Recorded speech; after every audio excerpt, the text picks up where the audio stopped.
Hey guys, Infidel 1258 here. Hope you're doing well. Gonna check my volumes here. Before we go any further. Looks like I'm a little quiet. Is it hard to hear me? Let me know if there's any sort of catching or flickering, like on the beginning of sentences or the end. If certain words are chopping, I'm gonna change a filter. But I'll proceed. I'm gonna proceed as if we're fine, and I'm just gonna wait to see a comment.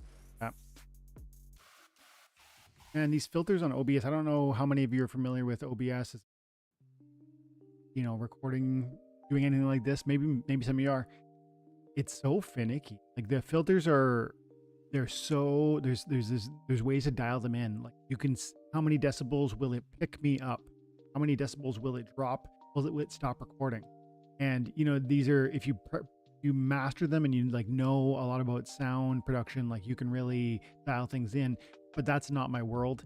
So I've become more interested and I'm learning. It's really cool. Like doing something like this is fun for a lot of reasons, but that's a little piece of like, you know, I never received any of that training. I never went to school for that. And I like exploring new things. I'm trying to become a carpenter. I'm like trying to understand my Bible and become more of a pastor for those in my life. I'm trying to, you know, be a good father. You don't get schooled on these things. Yes, you have examples in your life, you know, for things you're passionate about, but so many things that we really love, you actually just learn yourself. You teach yourself. And there's something really exciting about that journey. And I bet most of you know that feeling. Things I'm talking about, or, you know, something entirely different you do in your life. But man, it's like this daily challenge. And it's like, can I get better at that? And can I dial that in? And what would it take to level up? And what if I did put in that work? You know, where would that lead? Pretty neat and exciting. Like standing on the precipice of something. Maybe over there would be cool. And it's an adventure. So I'm trying to figure it out. It's not exactly easy to me. It doesn't come easy to me, but I appreciate you guys being along on the journey. Man, if we go back and look at some of the videos from like, you know, the beginnings, there is like so much different because of equipment, because of, you know, understanding technology and even understanding, you know, recording space. This room is not ideal either, but you know, that's neither here nor there because frankly, it is what it is. We only got 3 beautiful children now and maybe 1 more in the future, God willing. And you know, this is where I'm able to use. And so this is what we do. But yeah, let me know in the chat. By the way, drop a comment if you're coming to hang out. Let me know who's out there. And I don't have an exact, there are things that I checked out in the comment section that I would be prepared and excited to talk about, but I don't have anything in particular lined up for us. You need to, I haven't seen my claim yet. So maybe we'll start here. Look at that, chimp. Oh, a little pumpkin theme on the reward puzzle. This is a small little thing that most people would not care about. But I think that's a cool sign that these are pumpkin themed, fall themed, Halloween themed is a really, you almost say who cares, but the art team is there and they can design stuff like that. So they should. It is very common in most games that you see today. When there is a Christmas event, there's going to, or December, there's going to be a Christmas. In October, there's going to be a Halloween event. Major titles do this. And so this is a little sort of piece of moving towards that. And I like it, even though it's a little thing. But I'm going to claim those rewards today. I'm going to spend some glint too, I think. I think it's that time, isn't it? We're at a new season, aren't we? Claim these rewards and change this. I don't. If I click rank play to see how much, I think the season just began or just ended, then I don't know if I lose these or if they just get opened. I'm not going to. Why not? Hello. Evening all. Good to see you. Why not? International Travel Channel. Guten Tag to you too. Guten Nacht. You're, because I think it's nighttime over there. I'm pretty sure you're 8 to 9 hours ahead of me. So if I'm 10:30 a.m., you must be at least getting dark. I think. Oscu, good to see you, brother. Oh, Oscu popped over recently and we did like a battle video. Last 2 nights I've been so busy with family, Oscu, that I haven't been able to edit our file. But I've got a fun little video. Hopefully it'll come out soon where he and I are just hanging out and chatting. shooting the breeze and having some fun challenges, testing out some new cards. And Nosku's a very talented Splinterlands player, so I'll be sharing that with you guys shortly. Philippe, haven't played in a while, just now realized that the older cards are pretty much worthless now unless I pay more to use them for a season than what I'd be able to make back by using them. There's a lot of sort of depth in that conversation piece, and I almost want to circle back on that. But I think there's probably a conversation to be had there, Philippe. So I hope you'll stick around. I will try to approach this as a sort of a mini episode within this conversation, within this live. So maybe in 20 minutes or half an hour, we'll talk about that, because that's a great topic. You're asking about card valuations. You're talking about, I haven't earned yet, so I should give up. You're talking about, they cost more money to keep playing than I've earned, or, like why would I do that? And there's just actually, as far as I'm concerned, there's actually like deep waters. And so if you're interested, and if you want to stick around, I'll address that as a talking point here after we do our rewards. Oscar says, I hope the art team does this in their spare time. Don't get me wrong. Yeah, fair. Absolutely fair. It's nice to have. It's not a must-have. So I wonder what the art team... I don't understand that world enough, and I bet none of us do. But one of the things I think about when I consider what they're investing time into and how they've visually changed or upgraded the game, because they have, we've talked about that recently. You guys have seen much of it, both on my channel probably, but also just in playing the game. There have been ways that they are leveling up the visual user interface. And those are good benefits. Those are improvements, and we want those, and we've always wanted those, and we want them. We wanted them years ago, truth be told. And maybe we could say it should have been done already, or we could be critical in those ways. And then we could also be critical in it's such a small thing, it doesn't really matter, quote unquote matter. In the big scheme of things, something like a pumpkin themed treasure chest doesn't matter at all. But as you point to, it's a nice hat to have. It is a pointer of quality. And I think sometimes I heard somebody say in business,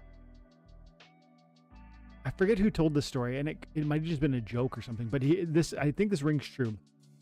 You know what? It's a Rogan story, Joe Rogan. He was saying he was going to go into business with somebody, and he went out and they were golfing, and Buddy cheated, like he's golfing with Rogan, and he goes to take a stroke off, and he kicks the ball, or he moves the ball, and he goes,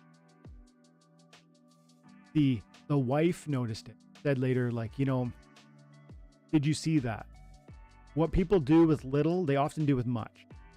It's interesting to know, like, if somebody is deceitful with like a small thing, or has an amazing work ethic with a small thing, you often can tell or expect that will carry forward into bigger things. Not always, but I would be of the mind to point in that direction when I look at little things like that. If you go see a restaurant that's wonderful, blows your mind, it's not just about the dish they put in front of you. Yes, of course, the food has to be excellent. But you want to know that they have an excellent cleaning crew, don't you? You don't want a dirty dish. That is going to ruin the Michelin star meal. So it's this interesting reality that, of course, we can't celebrate little pumpkin themed treasure chests and say that that's adequate progress and upgrade. If that is in isolation, all that's provided, it's not enough. If that is provided in addition to substantive upgrades within the context of the gameplay, the mechanics, the design, the lore, bigger things, deeper waters, that is where it's moving from good upgrades to like great upgrades. Because the little things matter. What we do with the little matters. It often points to what we do with little. And you don't want a dirty dish for your Michelin star meal. So I agree, though. If that's all they're focusing on, it's not okay. And I just wonder, coming back to my first point, I wonder how much there is for them to do in moments like this, where I guess we're focusing on land development. I guess we're focusing on some of this new player stuff. Like in terms of people often, and I got to do this little side note, what does a new player even mean? Well, new player experience can mean, no, I can't get too distracted on that because I want to finish this point But I guess I'm saying, how much are the art team doing in a moment like this? I don't know. Maybe they have time to do work like pumpkin upgrades.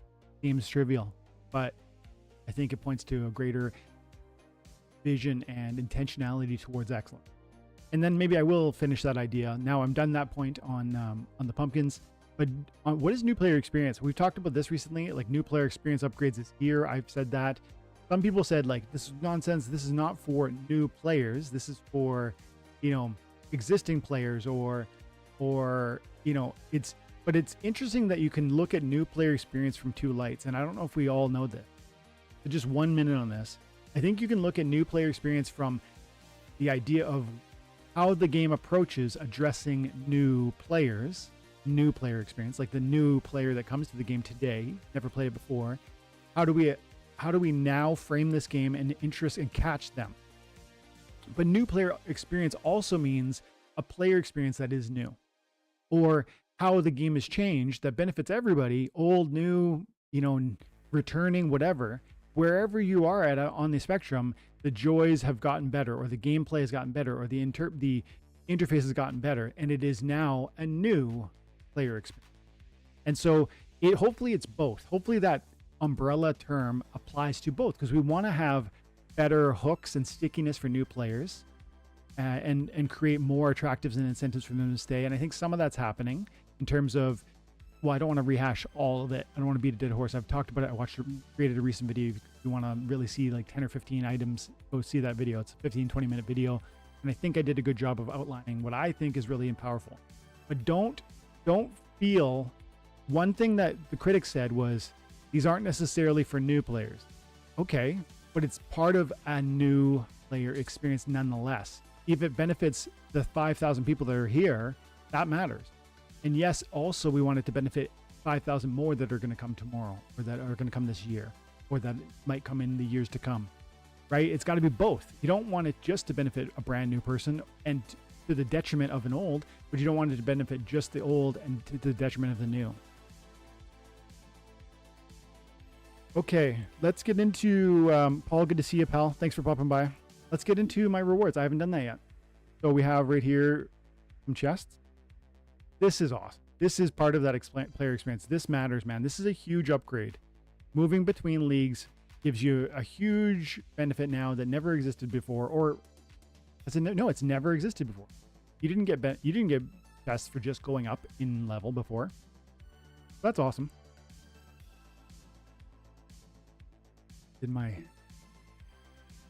If this doesn't work, it's because Xbox just claimed them on my back.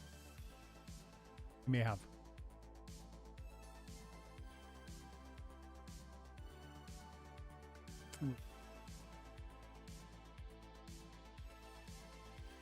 Guys, thanks for hanging out today while we wait on this. 13 people hanging out. Appreciate you. You are awesome. Yeah, it appears there has been a delay processing translation from the blockchain. Please be patient. Do not submit the transaction again, or it will be processed twice. I actually think that might mean that my Xbox claimed it. Now, I think I'm going to hit refresh. Let's see. Claim rewards. Through the potion. Skip it. Give me the goodies. Yeah, rewards have already been claimed. That's what I thought. Because that would have happened at the end of the season, which was like a day ago, and my Xbox definitely played. I'm at 19 energy, so the Xbox claimed those. But we can go into shop rewards and spend some glint. Got 600,000 glint. Let's spend some glint. I want to, before I do that, go into Splinter cards and check where my progress is at. Go into tools. Reward calculator, right? No, that's, I always get this confused. Pack value, set value. Soulbound card monitor. Now, Infidel 1258, and we want to look at Rebellion. I was very seriously considering buying a few of these cards from the marketplace, and it felt like some of them are really affordable. In fact, I think they're cheaper in some cases than the actual unlock value. So you would cost you more. Like someone is unlocking it, it has to be with the ECB in order to sell it for DEC, which is transferable, and that can be out. I would imagine is that bots? Is it old whales that are leaving? I don't know the story there, but I have seen some of the cards be cheaper than logically make sense, and so I thought maybe I would buy some, and I'll talk maybe more about some of those in as we see my progress here. But Infidel, look, we got 77% on the commons, 62 on the rares, 50 on the epics, and 17 on legendaries. I'm actually way lower on the epics than I want, especially since some of them are really powerful. And fewer BCX move the needle in a big way. But the thing is, the commons and the rares are really affordable chests.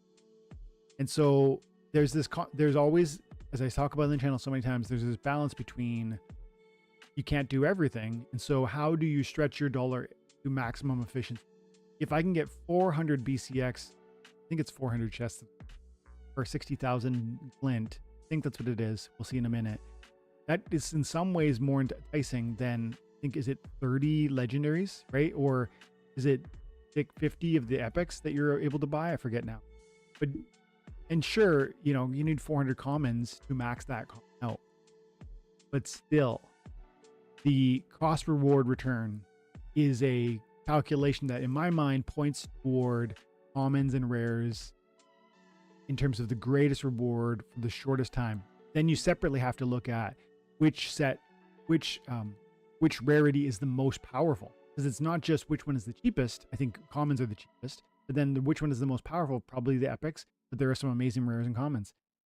A giant alpine skink I really like. Who else there in the comment section? Hilarion Huntress I really like, and we're at level 9 there. Nimble Duke is great. So these are great cards, and we're at level 9 across the board on all my regular foils, and a few of my golds are getting there too, which is nice. From the perspective of the rares, we're at level 6, 7, and 6. Oh, a couple 5s. So this is not where I want it. Particularly cards like Continuum Seer. I really want to get that thing up to level 8, which would be max level. We're at 71 BCX, which means we need another 40. What is it? 44. Drybone Megalodon is great. It's not, you know, I think it'll be even more powerful when Demon Shark rolls out of the modern Splinter. I know they're different splinters elements, but in terms of what the kit offers, if I could play fire or water, and if I had access to a max Drybone Megalodon or a max Demon Shark on the blue team, I would roll blue, and I would use that Retaliate, and I would, you know, I like that card better. And so as Chaos Legion moves out, I would expect that we'll see more utility for some of these cards. So I thought about, and that's a part of why I almost bought some of them too. Like Continuum Seer, I saw a max copy for $30 on the marketplace. Tempting, but I think I'm going to be able to level these up with play relatively quickly, even if it takes me another, you know, is it going to be another 3-4 months? Maybe. That's okay. You know, I'm probably farther ahead in my Rebellion, some Soulbound cards than most, not than some of you. I know Oscar, you crushing it, bro. And I got some friends out there that, you know, they're pretty much maxed. But I don't need to spend money on these. I get them for free as long as I can be patient. And so that's where my head's at. As you can see on my epics, I'm at level 4 across the board. It would be so cool. Oh, I'm only level 3 for a little Thanalorian Blade. We're getting close though. Hopefully we level her up today. She needs 3, I guess. 3 more. Oh, no, level 3 on the gold. I think that's how that works.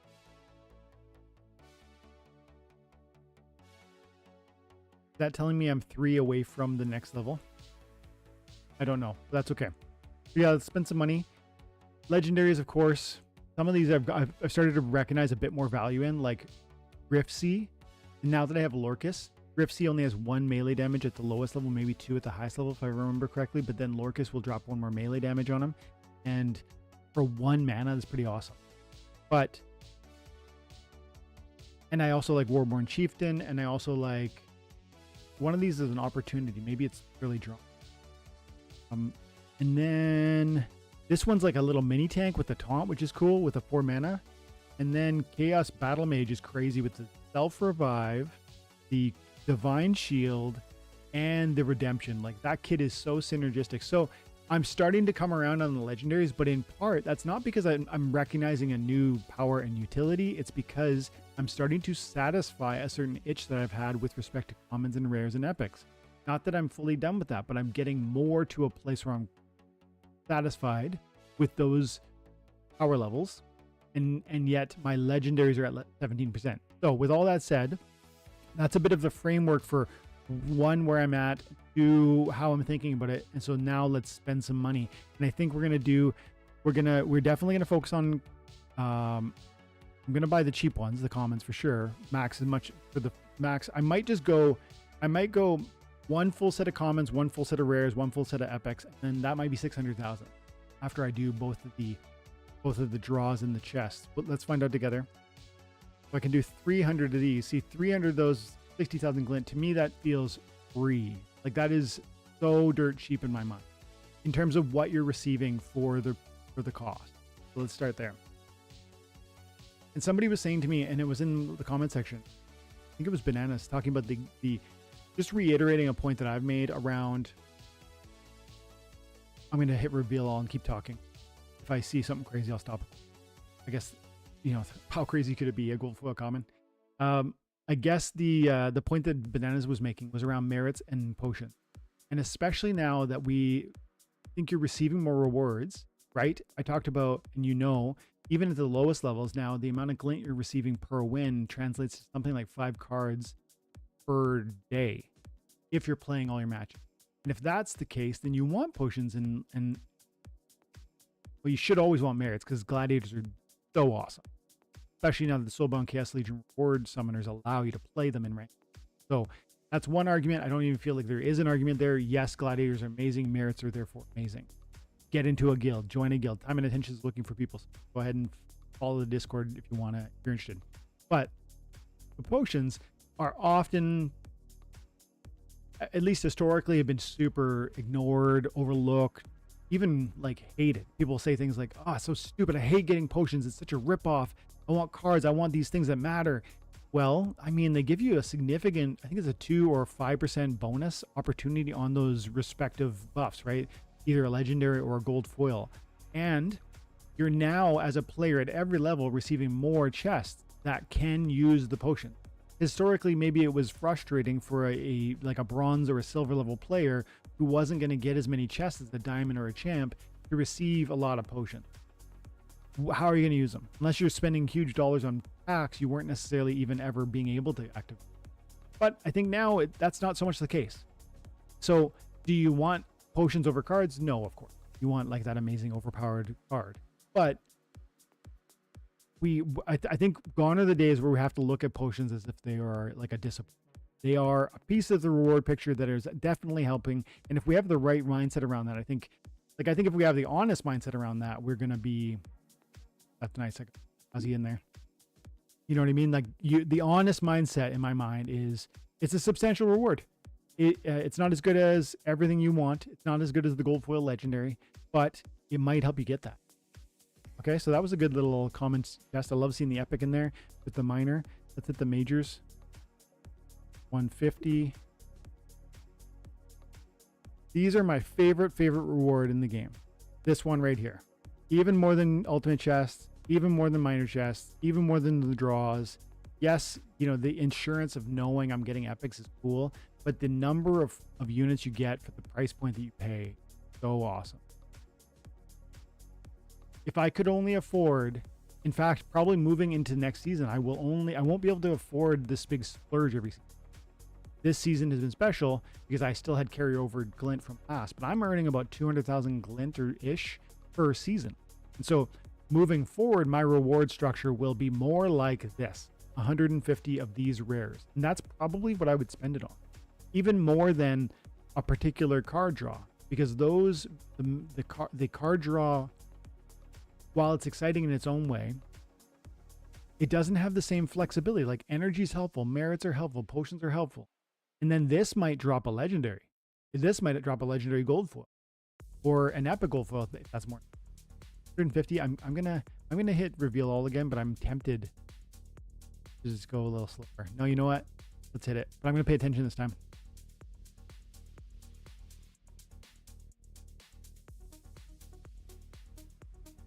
Well, there's nothing popping up exactly right now. 600.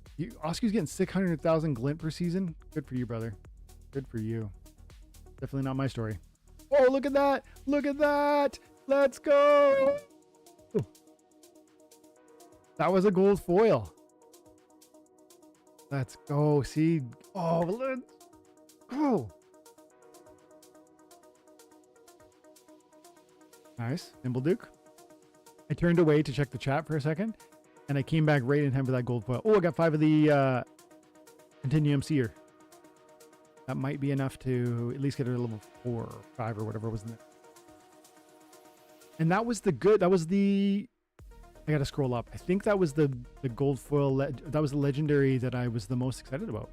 There's another epic. The Arachne Weaver, I haven't really put into play lately. Have you guys got any good stories with that one? Of course, that heal is interesting. I don't know.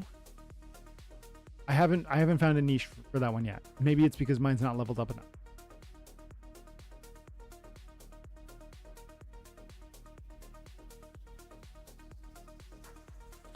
Dragon Egg Forger is a card I haven't played either. It's like not, I don't know, maybe it's the 5 mana, but I like another opportunity monster. It's, it's pretty decent. There it is. So, okay, so Sirenth is not the one I was imagining. This is one that I like with the dragon and the taunt, and solid amount of damage. But this is my 3rd gold foil legendary. With I've only bought, I think, 1 set of legendary draws. And so yeah, I get another gold foil legendary buying rare chest. Nice. Olivia the Brook. Okay. That was pretty solid. That's really solid, in fact. So now we've got 400,000 glint left. I think we're going to do 30 of these, but I'm going to consider that. Because I also want, okay, so we do 40 of that. We do 100 of these. And we do, 25 of these. So that's 250, 310. We're not going to have enough for all those things. If I want the epic draw, rare draw, common draw, and the ultimate chest, I'm not going to have enough. I'm almost... What's the differential here on World Warcraft? 33% chance, 33% chance. The 1 in 3 of these major chests is going to be a card. Now, often it's going to be a common. It's 1,500 glint per. Yeah, okay. So even though I love those major chests, we gotta do that. Like, this is just too much value. 400 common card draws for 60,000 glint. It's just it's too cheap. And I like the card. And I'm definitely going to get the rares, and then I'll just get as many epics.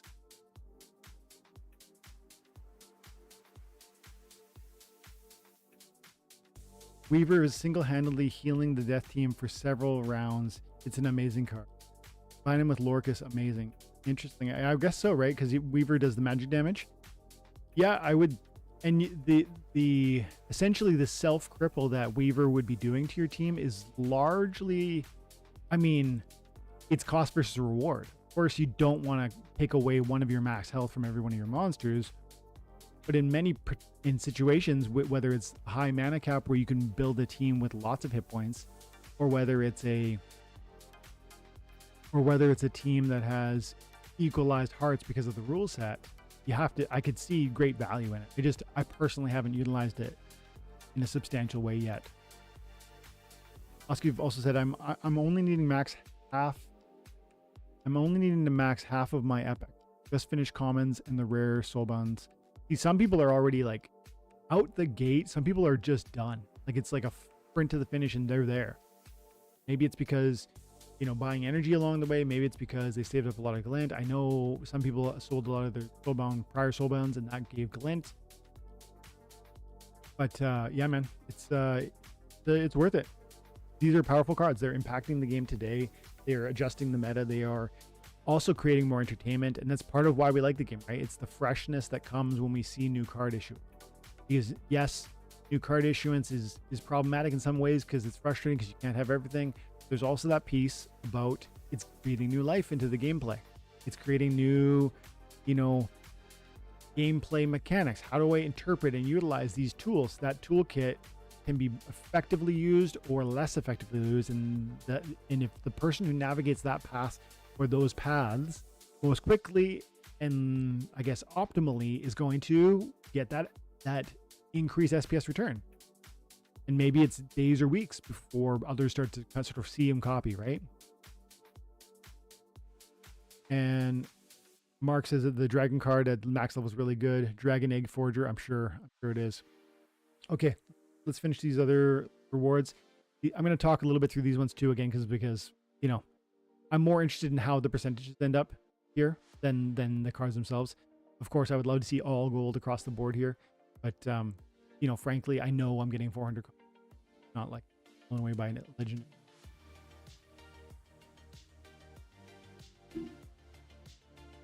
What are you guys up to today? I know I got a couple of people out there from Germany. Where else are people tuning in from? I think I get the data like on Splinterlands or on YouTube, like telling me where you guys are mostly from, and it is mostly America. I know some of you are Canadian, and shout out to my Canadian brothers. I'm looking forward to. I don't know if you little personal update now. While this is unfolding, I've been offered 2.5, 3 months from work. I'm doing so because I've adopted a son. I took 6 months parental leave because in Canada you get that, and I want to be with him and help him have a father first time in his life. It's super intense. It's really difficult. It's also so crazy awesome, and both are true. And so I bring that up because I'm about halfway through my time off, which means I'm now thinking about the next level, next step. In the next step, we're also considering adopting this little guy's sister, who is just like one.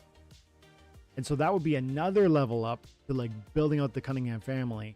We would have now not 2, not 3, but 4. And I would love that. You know, God willing, that'll happen. But I bring it up right now because I just mentioned, you know, people following me, hanging out with me online through Canada.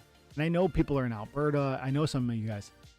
And I love the idea of taking this family, this growing family, and just going across Canada, probably going down into America, going on like a multi-month excursion.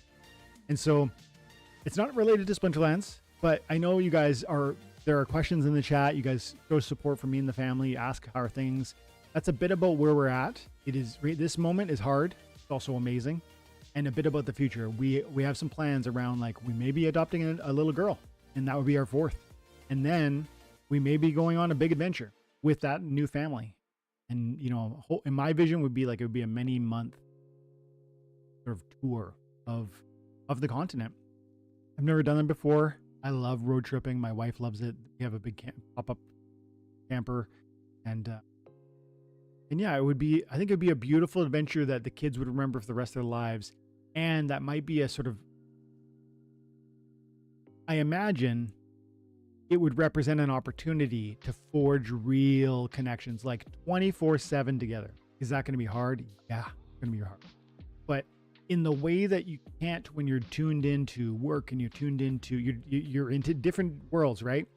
You're 8 hours at work, and then you're 8 hours with the kids, and they have sports and they have this and they have that. It's not that distilled connection.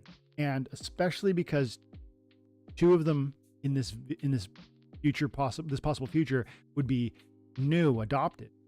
We want that for them. We want them to feel so known and loved and part of, and have memories with us that are like defining. And so anyways, that's just a dream a little bit right now, but looking forward to that maybe. Okay, what do we got left? We got 300, that's not right. 340,000 glint? I guess it is too, because we had 400,000 and the commons are so cheap.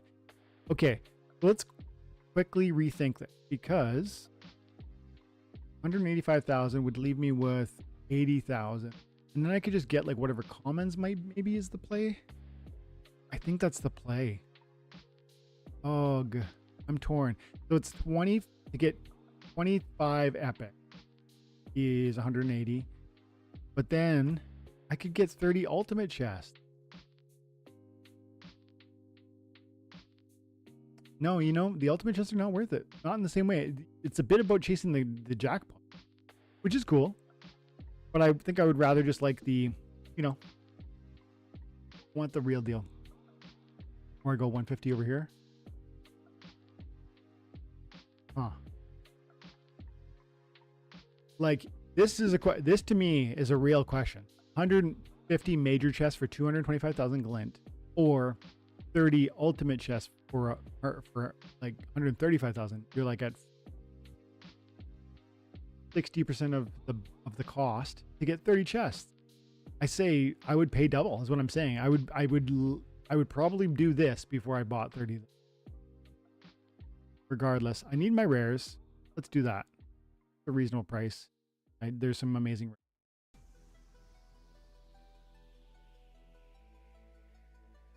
Feel all. Commander Slade's another one I'm really enjoying.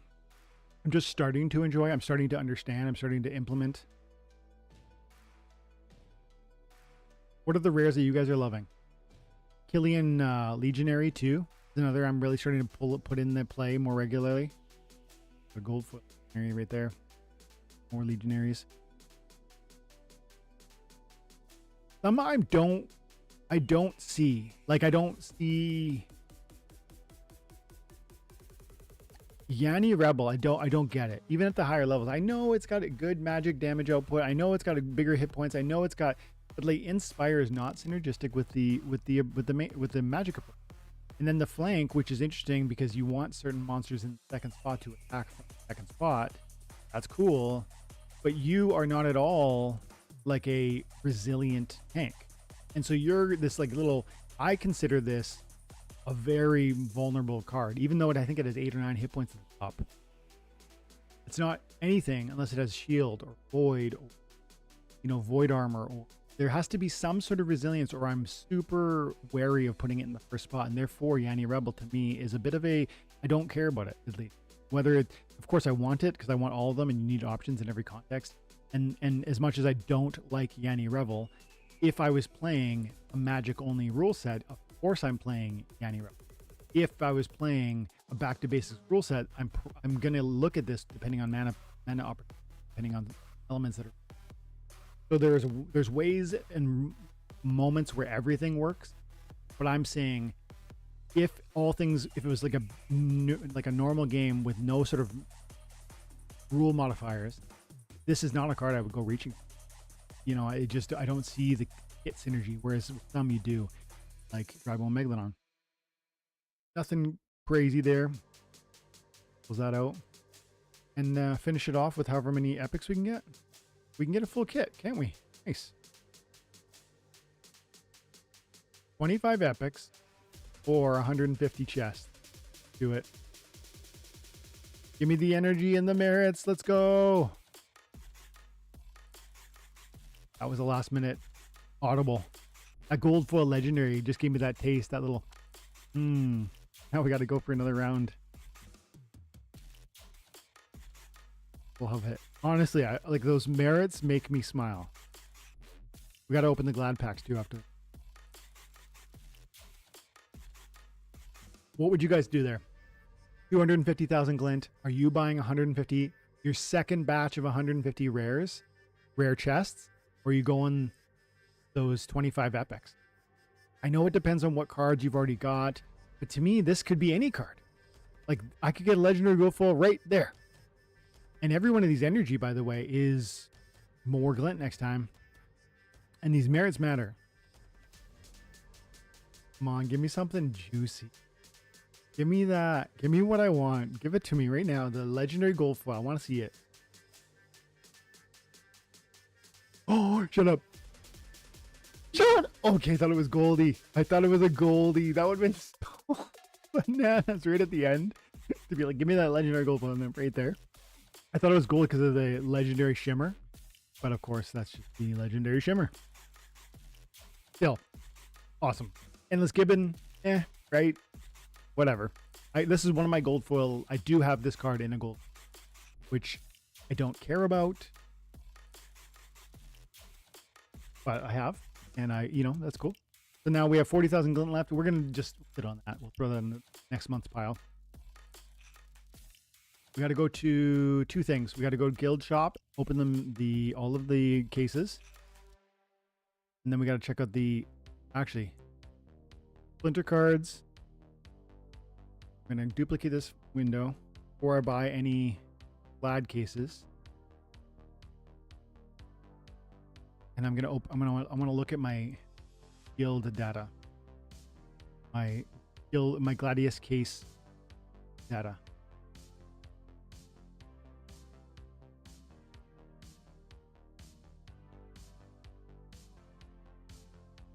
Okay. Tools, full-bone cards, infidel, Gladius.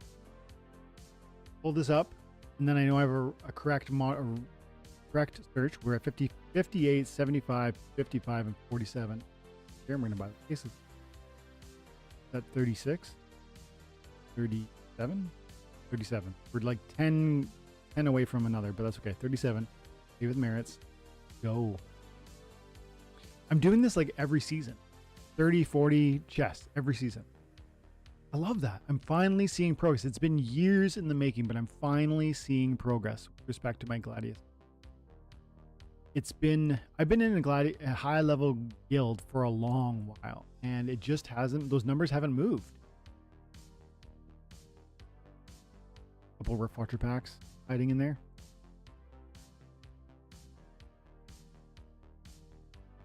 Okay, and I'll circle back to that comment we got earlier when we're done here.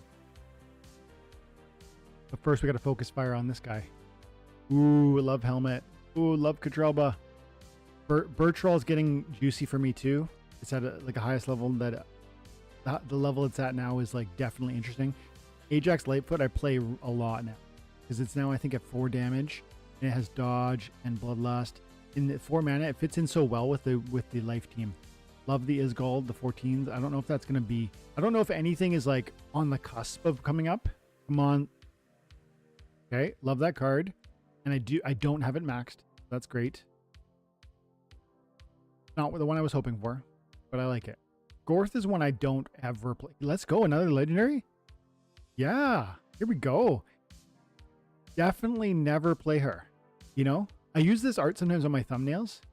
I just think she kind of looks cool, but I never play that. Cutter Breeze I play all the time for that 1 mana, and there are summoners on the green team that allow him to get more damage. Trap Falloway is one I like too, but you know it's so niche because of the limited damage, and he doesn't have op. You just have to have those equalized rule sets or damage from melee from any position. Another legendary, let's go! 2 of them. Fina Voxum. Yes, that actually might be exactly what I needed to get her to level 3. Level 4 she has stun, which is so crazy. This was huge. This was huge. Legendary, legendary, legendary, and was there? No, but we got tons of cards I like. Helmet, Katrelba, Bertrall, and Isgald. And I got a couple of Katie's too. So I'm going to close that out. I need to go check and see if that Fina got leveled. Cards. Damn, we. Oh yeah. Thaddeus. Boom. Come on, Fina. Yeah. And 1 more to spare. We're going up from. We're bringing out the stun. That's huge. We got no stun, and then we got a stun. That's a huge upgrade. That now is like the Dragon Jumper. You know that old card, the Dragon Jumper from the Dragon Splinter, and good melee damage, opportunity monster, you know, decent hit points, and a stun. This one has Bloodlust. Nuts. This is so functional, so playable, and the artwork's really cool. I don't love all the Gladiator artwork, but this one looks. It's a winner. Okay, back. So Genie is not ready to be upgraded. I don't even know what this card does. The Protect is cool. Blind is interesting.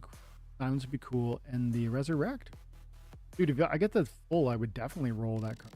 I could see that kit working a lot. The Blind and the Silence are very powerful abilities. Now, you know, the Bloodless is practically relevant with it because she's just not doing enough. Yeah, you can partner with certain cards. Is there a magic? Yeah. See, there's not even a magic +1 magic for the... Oh, my bad. Of course there is. Gideon. That's the Earth theme. Still, that's not your damage dealer. That's the support. And then Larissa, you're not ready.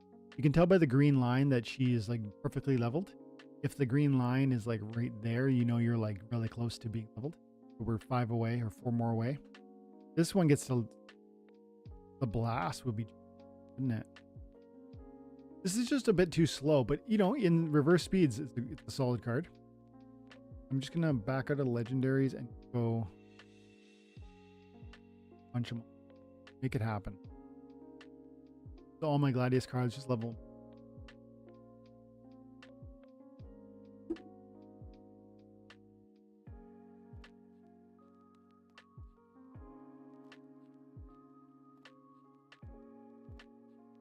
Now, what I'm quickly doing is I'm looking at those green lines to see if anything is now freshly empty. If it's freshly black after I just pressed that button, then I know we just leveled up.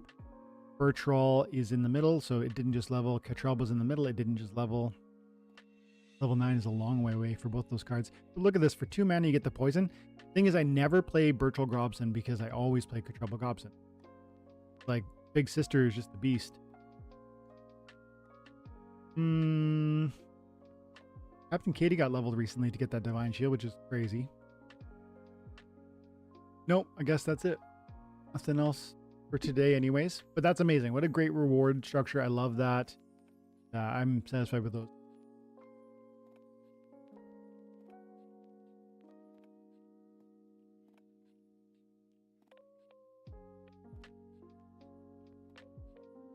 Oh. Oski is thrown back to the conversation around that unique healer from the Death Splinter. I forget its name. We talked about it for a moment. The Weaver.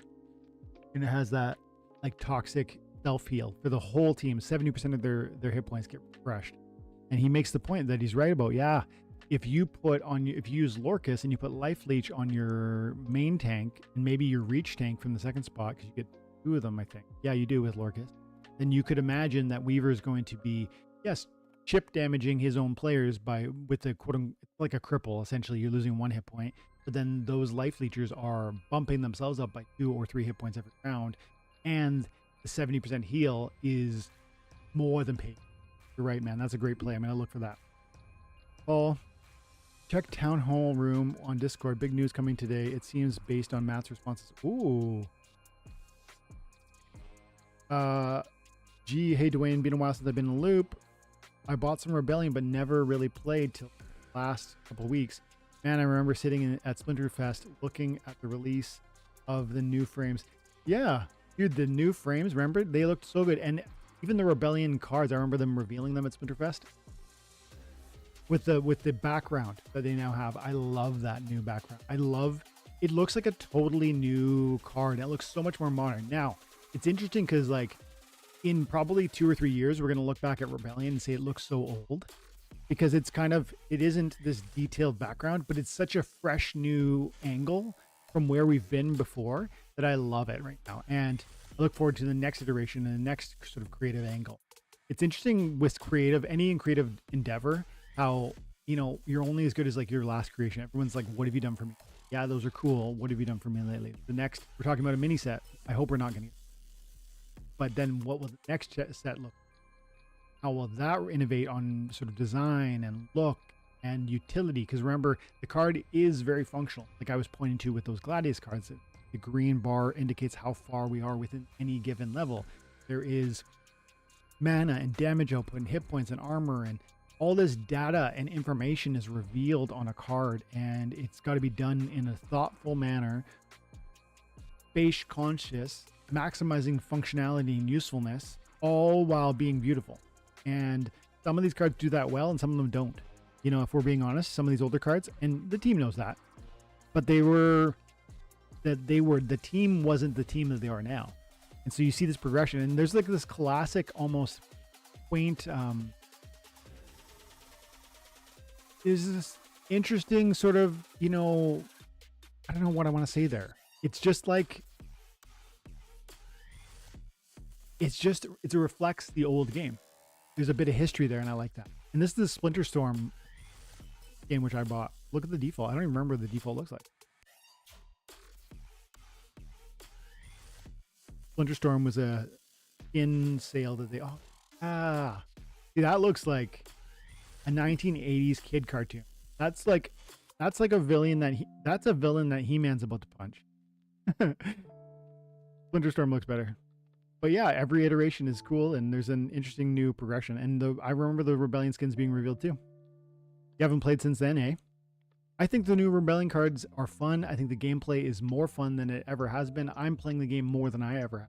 I'm not just saying that. I'm literally playing it almost every day for, 10 to 15 matches a day. Now, there was a time in my life where I played 20 matches a day.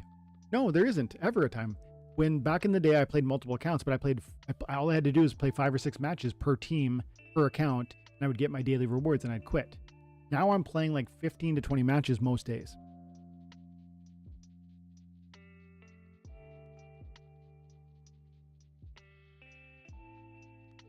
I'm gonna check that town hall. Paul, I'm super interested in what you're alluding to. I don't know what you're alluding to at all. But I want to circle back and talk about Philippe Calvez. And he said, I haven't played in a while, and I just now realized that the older cards are pretty much worthless now.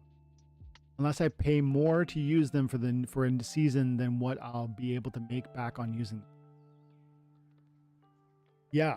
Okay, so I think there's a real interesting conversation here. So I just want to spend maybe 10 or 15 minutes talking about it, and hopefully there's something there for you or for anybody else who's in that boat. Because I hope and I think that Splinterlands is on the cusp of something special.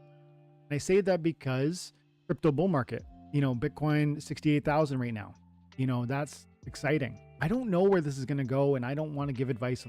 I have my opinions and my thoughts, but I don't have any crystal ball. And if it goes higher, I bet we see some real fire within the altcoin market. Frankly, even if it doesn't go higher, I could see some of this recent profit is like, even on, look at this, like look at the last 90 days on Bitcoin. There was a time where we were at 51,000 and now we're at 68,000. You don't think there's some profitability that, the people could take some off the top? 54,000 on September 7th. You don't think there's people that would have gained from those ups, and that they might move around some tokens, and that altcoins might sort of gain from that, even if Bitcoin rolled over right now? I don't know if that's going to happen. I don't know what's going to happen. I'm just saying, I'm really excited about this moment. And with that in mind, I think things could get juicy for Splinterlands. We're above 8 tenths of a penny again on SPS. It fought to get above there, and now we're currently above it. This thing's been looking good for the last 90 days. We're up 27%. And I think if I understand the chart, that data point, it's going to be reflecting at 90 days ago, we were here and we've come up that much, but it doesn't go from the very bottom. But the very bottom was literally half from where we are. It was half of its value. It's nearly doubled it's almost exactly doubled since August 5th. And so fireworks are maybe in some respect already happening in front of us. And maybe there's more sort of excitement to come. And I think that's probably true, because I think there's a broader market conversation that's going to touch the altcoin market, and that will benefit Splinterlands. Because I think if SPS pumps, the game will attract new players, regardless of whether we want to be critical of player interface or, sign up protocols or complications understanding Hive blockchain. All of that is white noise. Now those things should be resolved, and I want to see growth and improvement, but it will be white noise if Splinterlands is paying 5 cents per SPS, 10 SPS per win in gold, 50 cents a game, $5 a day to play a video game. Will attract player base, global as well as domestic, meaning North America as well as the world will come for those sorts of returns. Now, you might think 5 cents SPS not realistic. I disagree. We just maybe have to, I don't want to sell you on that. That's where my head's at. That's an actually attainable, possible, real future, and it's not necessarily years away. It might be months away. I believe that. That's not advice. It's just my opinion. And so all that said, when you talk about, you have a card collection that has lost such value, and it would cost more to now put them to work because they're I assume they're mostly wild cards. I'd be surprised though. Here's the thing.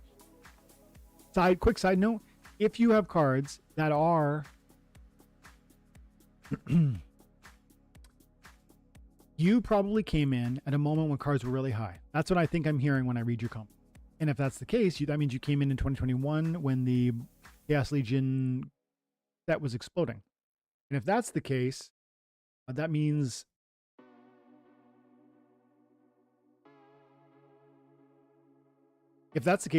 that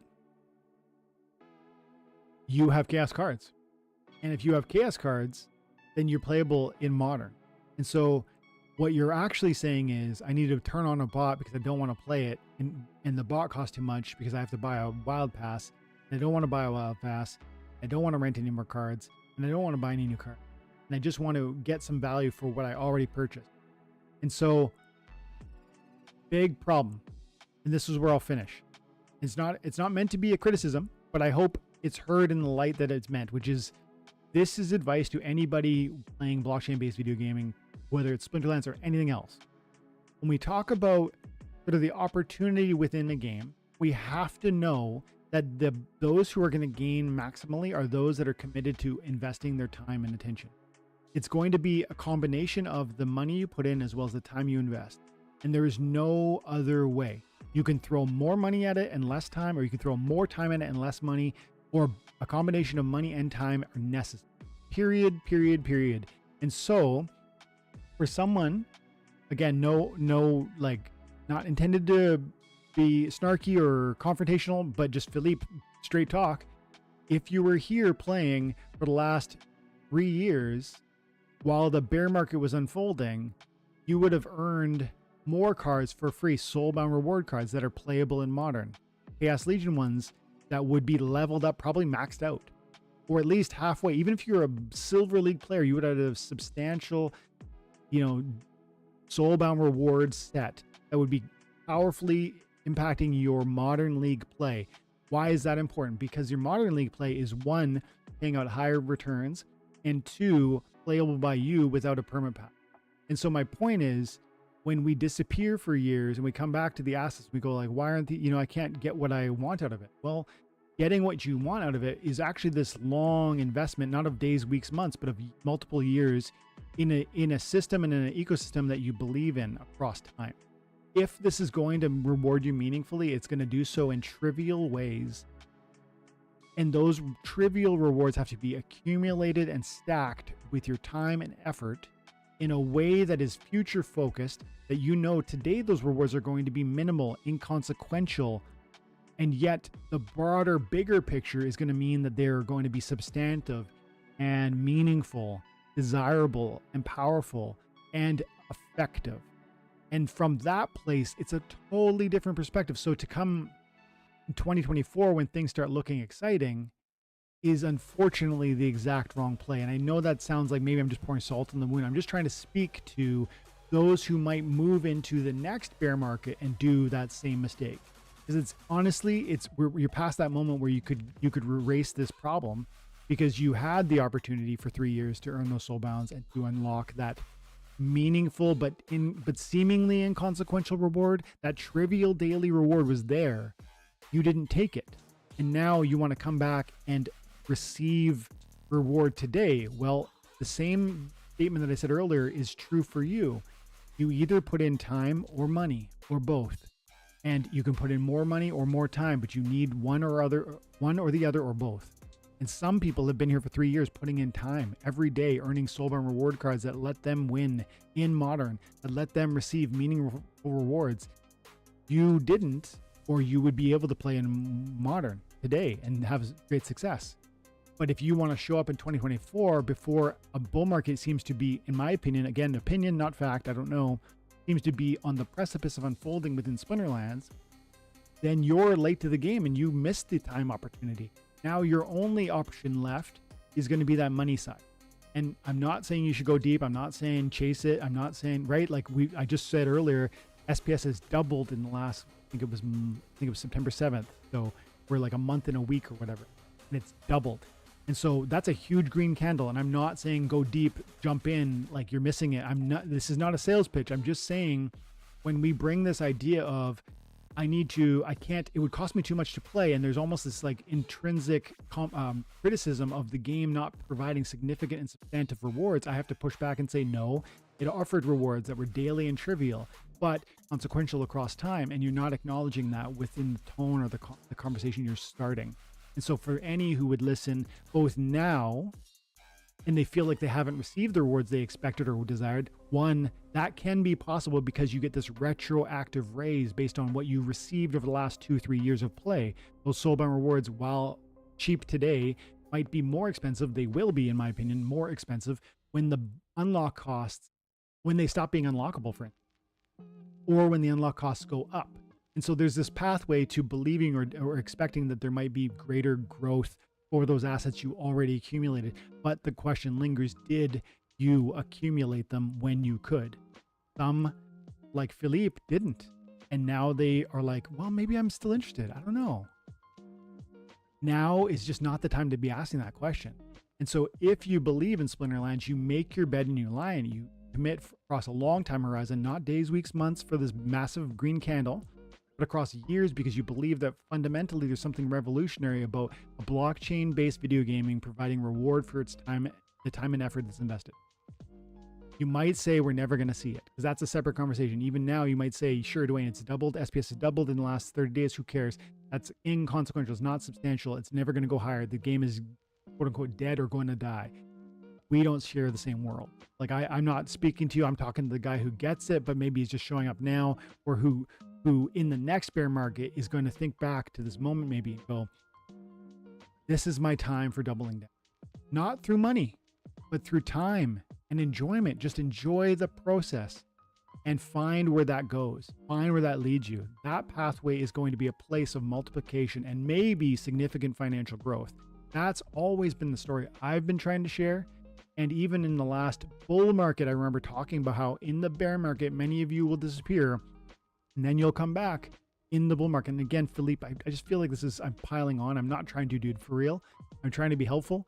So I hope you hear it that way. And maybe I'll just wrap there, but thanks so much for that comment. And I hope you do stick around, but recognize that opportunity isn't necessarily just financial. And also recognize that you may even have opportunities in modern that you don't recognize. And finally, rental card costs can be dirt cheap. And so maybe you could leverage your way in both with a little bit of money that would return significantly. There's ways and there's pathways. The question is, do you want to put in that work? Maybe you don't. And that's okay too. You're allowed to make that call. Great comment. And thanks for the conversation. Oops. No calculator right now. Okay. Paul. Birds, bees, and trees. Good to see you, pal. Oh. Birds, bees, and trees is here, and he hit me with a bunch of emotes, and Nightbot said no. I'm sorry, Birds, bees, and trees. It's good to see you, pal. That was not me. That's just like probably months ago I set up something that allowed that to happen. To like block spam or whatever. And you just went too far with it. But I appreciate you being here, pal. And Paul, why are you not using Glad potions? Dude, you're right. I know you're right. I don't get enough. Yeah, let's quickly look at this. Just very, very briefly before we go to the Discord, because I want to see if there was something there that Paul was talking about. Going to shop, going to guild. So Gladius cases are 2,000 merits per. And I just bought 74,000 merits worth of Glad Cake. 37 gladiators, 5 in each pack. And I'm able to get the different stones. What are they worth? Like I've never bought them, to be honest. What are they worth? Is it 55 per charge? Is that it? You know, honestly, it's crazy, but I didn't know they were so cheap. So we're only talking 270 merits per bloodstone charge. And that gives you I've got an 8% discount, by the way, with time attention. That double the chance of getting a Gladiator Legendary card whenever a card is generated. Double.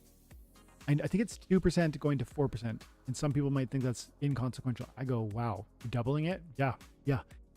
You know, true answer is, Paul, I got into a habit of not buying them. And I didn't know how cheap they were. And frankly, months ago when I last looked at them, my guild wasn't able to buy the Power Stones. Yeah, man. You know, this is very interesting. With Power Stones, double the chance of getting a gold foil. Yeah, I'm interested, and I probably will, moving forward, get those stones. Especially now that I'm starting to feel like I'm getting more merits. Of course, I have the chest of getting them. But for many, many years, I was just getting a few Gladius stone cases every season because I was just getting a little bit of reward for my guild brawl battles. Now, like I'm getting 70, 80,000 merits every 2 weeks, like 40,000 per week or so. So yeah. Thank you for helping me look at that again, because I frankly I haven't seriously considered it ever. So I will be making that change moving forward.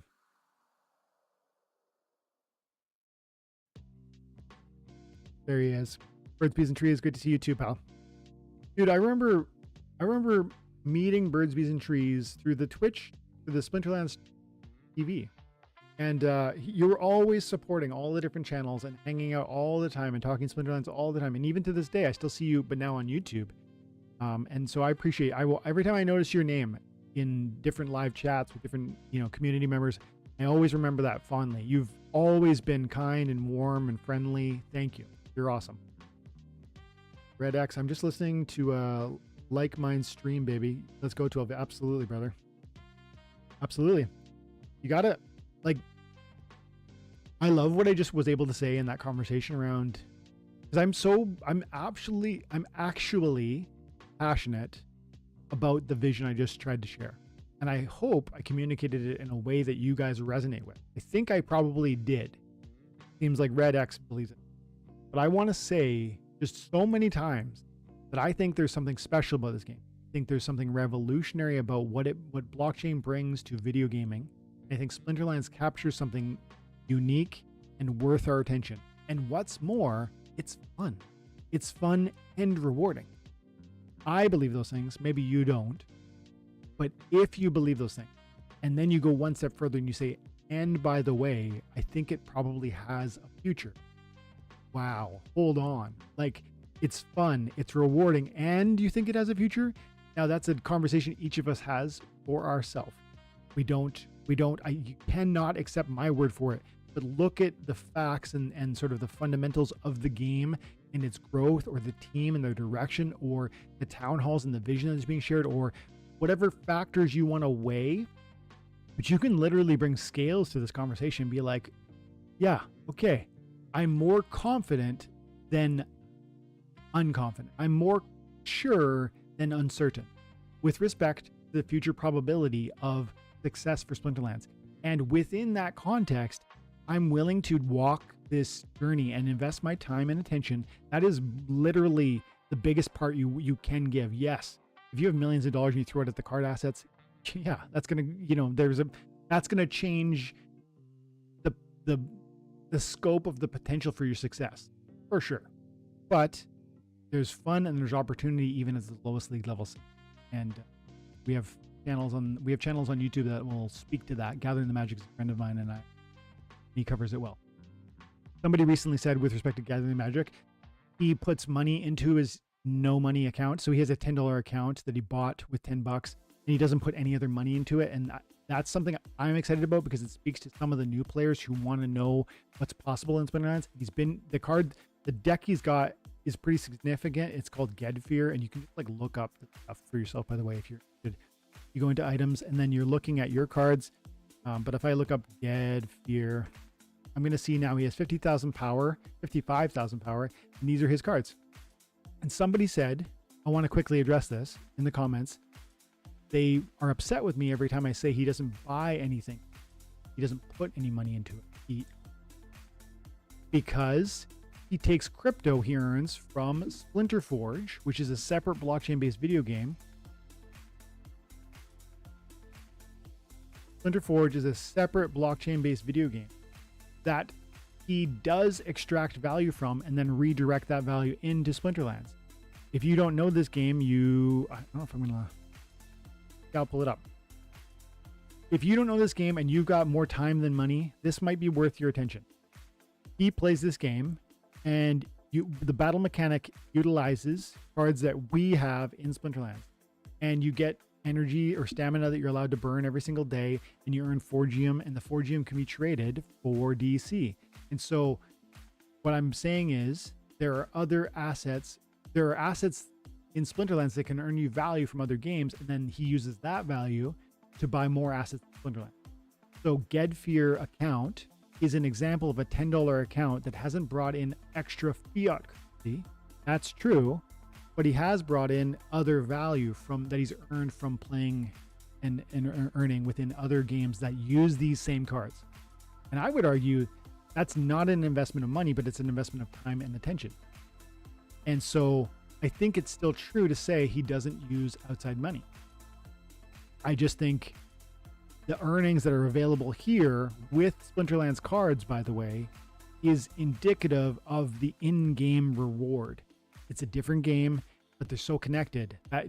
That's what I mean when I talk about him with a $10 account that he has fun with and he receives rewards for, and he's growing. So not everybody's going to have the same amount of time. Not everybody's going to have the same level of interest. Some people are going to hate games like this, and so they're not going to engage in it, and they're not going to therefore have that opportunity. But that's not everybody's opinion. Oh, look at that Mark's Rat. I've never seen that Mark's Rat look like that. Dude, this is a Halloween costume. I haven't seen that. Oh, Halloween skins. This is what Paul's talking about. Okay, I'm going to move away from Gedfear and the Splinter. I don't care. I personally am at a place where I can't scratch and claw for, a little bit of Forgium. But if you're just getting started, or if you're in a third world, look at that option. You might be able to scratch and claw a few dollars here or there to then pour back into what you're doing in Splinterlands. It's a play for some people, just not, I don't have time for it. Okay, Discord. I bet that's what you're referring to, isn't it? Paul. And official announcements. Yep.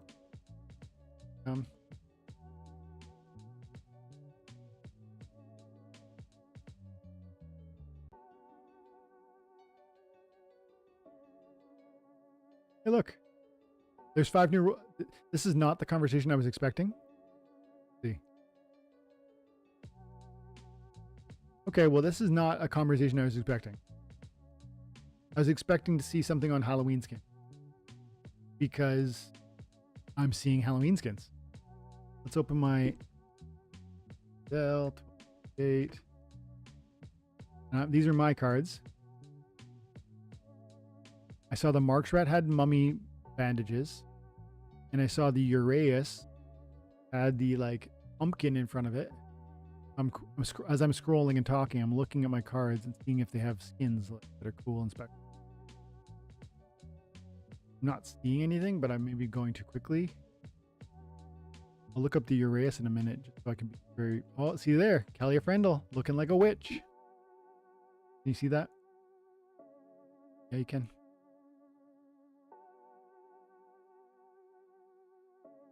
Yeah, Paul, tell ya.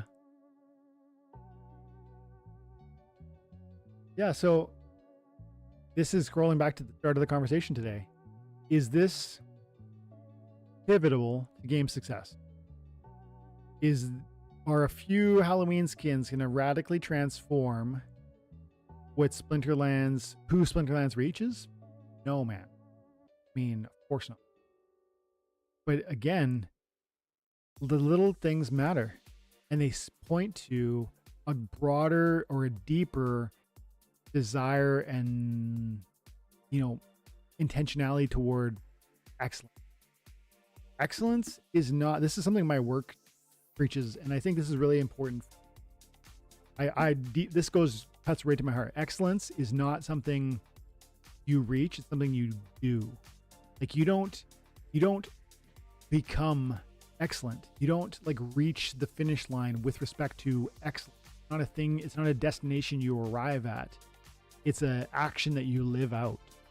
And I think that's what I see when I see Splinterlands creating things that level up, that just point to care and concern, that are intentional and fun. It's a conversation piece. It's a extra little bonus. It's a cool special thing, and that stuff matters. Again, you go to a Michelin star restaurant and they serve it on a dirty dish. There's a ruined experience. So the broader desire for excellence has to come not just from tidying up the game experience, erasing bugs, improving cards, card design, etc. Those things all really matter. Working on tokenomics in an effective, logical way, yes. But also, making the next set of cards look amazing. That is part of what it means for this game to strive at being excellent. And creating new skins that are released for fun at Halloween is a playful way to make this game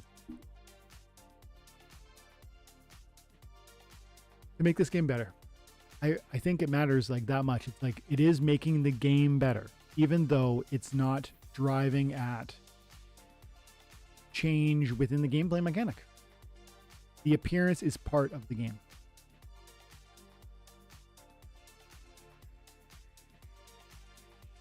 Good job, guys. Good job, Nate. Good job, team. I'm not seeing a lot of others, but I definitely saw the Marks Rat. And we're getting into the dragon now, so I should see my Urea soon.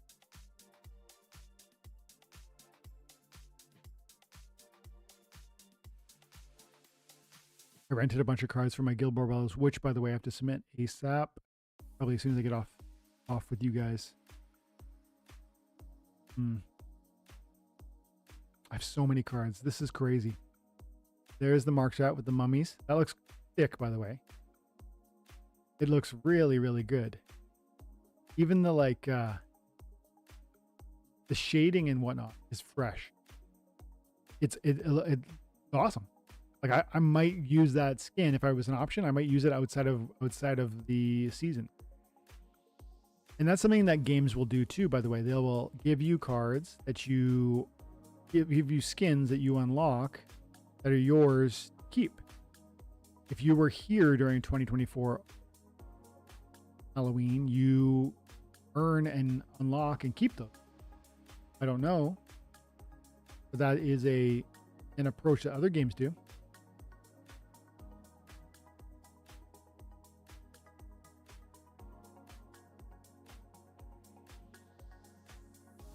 Where have a Uraeus right now? Are you? Huh? Oh, it's not an epic? I thought Uraeus was an epic.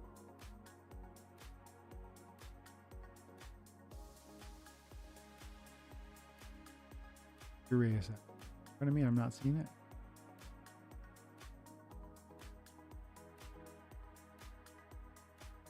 I want to stare at this screen forever, but I don't. I'm bewildered as to why I'm not seeing the Uraeus. Got all cards. I've got dragon. Oh, it's a neutral. Forced to win. Okay, and it is an epic. I know that. There it is. The pumpkin, and look at the pumpkin is cool and thematic, but what I love is like the fangs and the face and the eye. It looks legit. That looks awesome. Cool. Okay, how are we doing? How long have we been going here? We've been an hour and a half. I'm gonna wrap up pretty quick, probably. I don't have anything directly, that I want to address or whatever, but I'm gonna check in with the chat and just like, oh, you guys want to keep talking? I'm here. Go back and see if I missed anything. Earlier, International Travel Channel was confirming at 7:30 in Germany. I thought so. Yeah, and Askew, I think you're over that way too.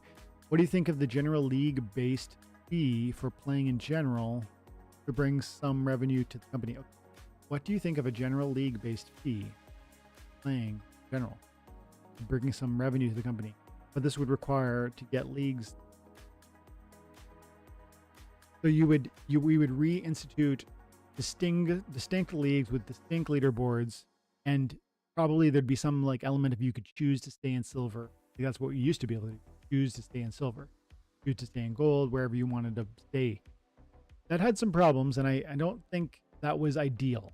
I really, in some sense, I agree. In some sense, I agree with the removal of league level as they were before. And just when you're 3,100, you're in Diamond 1, Diamond 3. And just, it doesn't matter if you want to use R. I think that makes a lot of sense in some ways. And yet, that really frustrated a lot of people, and some people left because of it. Now, some people leave because of everything. Like, you will never make people happy. If we return to old leagues, some people will leave. Change frustrates everyone. The only, like, here's the crazy thing though. If you make choices to solely because you intend to make people happy, that will fail every time, because every choice makes someone unhappy. There's an amazing Simpsons quote, which is a Halloween. It was a Halloween special, and Aang and Kotos, who are the aliens from in the Splinterlands or in the Simpsons universe, and they come in their spaceship, and they run for president, and one of them pretends to be, Clinton, and the other one pretends to be whoever Clinton was running against back then, and they're running, and they're both being like voted up, and and one of them's gonna win, and they're gonna be president, and then they're gonna just do all alien agenda. And anyways, Homer cracks the code and tells everybody, he's like, they're aliens, don't vote for either of them. And then they laugh and they go like, there's two pieces. They laugh and they're like, go ahead, vote for a third party, throw your vote away. Like it's so that ridiculous. Like, you would vote for an alien before you voted for a third party. And then they also said in their campaign, they're like, they're talking about, political agendas. And then they come on, they're like just trying to feel out the crowd. And they're like, abortions for all. And then the crowd boos, boo. And they're like, abortions for none. And then the crowd boos. They're like, okay, abortions for some and miniature American flags for others. Like every decision you make is going to piss off somebody, and you're gonna drive away community. So if you're changing whatever you're doing in this game or in your life just to drive others to approve, you are destined for failure. But if we change league levels because the team believes that it's the right thing to do because of XYZ reasons, I would be behind it. I am not for it unless that is the case, because changing back would be maybe an acknowledgement that it would be like, I think, done out of let's try and please. And that is just never going to work, because you're always going to piss off somebody. Some would hate that it goes back. Others would love it. And so change it if the team thinks so, otherwise don't. But your question isn't just about league level. It is tied to. It's also about this broader idea of the revenue for the company. I'm concerned about revenue for the company, but I am probably more concerned about people feeling like they are being nickeled and dimed. And I think the team has long seen that as a concern.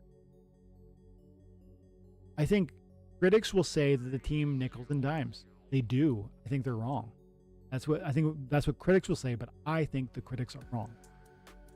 I think the team does everything they can to give every service away, except for, of course, cards that they need to, and even cards they will give away in some context, like Soulbound reward cards. And so to me, the team is doing many, many things strictly for the betterment of the game. And I don't think the team would be about and willing to accept sort of revenue structure that is in this ilk. That's maybe the first point. The second point, I don't know that I would think that's the best way to skin a cat. Like, I want to see value go to the team. I want the team to thrive. I don't think that's the best way.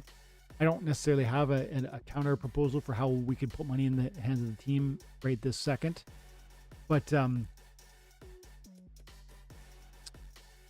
so it's interesting to talk about, but I guess I would have a general reluctance for that approach to be implemented for those two broad reasons. One, moving back to leagues as they were would feel like a step backward in my mind unless the team came out and gave us some great reasons why they want to do it, not for appeasement purposes but because of XYZ logical justification. And then 2, I just think there's probably, that's not going to be a consequential income source for them. And so, you know, is the juice worth the squeeze? That's what the team's been saying a lot lately. And I don't know if that would be. I didn't say hello to Justerago earlier. And Eli, thanks for being here, buddy. And then there's 5, maybe 10 more comments here. Paul, if you're not doing gold phrase, then you might not need those, but the legendary ones for sure. Yeah, that's true. I'm not doing gold phrase with respect to my guild, the gold guild brattle, guild phrase. And so, yeah, but I got to pay for the legendary ones, and I will. Red X, these new rule sets change the game utilities for cards. It takes time to adjust and have fun with those 50 matches. That's true. And that's right. I wanted to talk about that for a minute, because I didn't. They added new gameplay updates. Okay, maybe let's finish on this. Let's try maybe, a few minutes on this. So yesterday, 10 a.m., October 15th, they released 5 new rule sets that have been added. That one's called Heavy Metal. You can only summon armored units. That will radically change the cards you're able to play. That will radically reduce the number of cards you're going to have access to. Just very, very briefly, if I go into Max and we imagine playing in Modern and we look at monsters, what would happen? No, I guess there are certain summoners that give armor, like Kelia, but then I think the buff wouldn't implement before, and therefore certain cards without armor would not be permissible. Not like Kelia opens up every card. So that's an initial thought I have. But if I come in and look at monsters, and we look at Modern League, specifically max level, and we go fire. Look at the cards and we reg for. Look at the cards that are not permissible. You got Venari Heatsmith, you got Antoid Platoon. These are permissible. 2, Septic Slime 3, Feryx Defender 4, Kazi Mage 5, I think 5. Gas Orc 6, Lava Launcher, Forgotten 1. Like, we are cutting a Grum Flameblade. We are reducing the playable units substantially. Idri, Infernal, Phyrexian. There's still a good playlist. Rush Townsend, Chaos Golem, Dalthin, Iron Hood. I want to get this card maxed up because it's got the weapons train, which I would like to have on my fire team. There's a good number of cards that are playable in that rule set, but we slashed it in half, I bet. I don't think there's not an easy way to just filter by which cards have. But I think we at least cut it in half, and maybe smaller. And then the question is, how many of those do you actually have? Certainly many people have max chaos, but not everybody.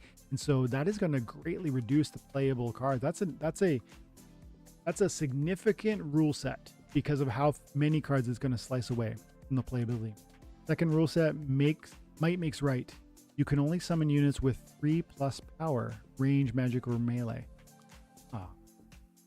That's interesting. That sounds like my first reaction to that one is like a slugfest. So you're going to be paying, you're no longer playing.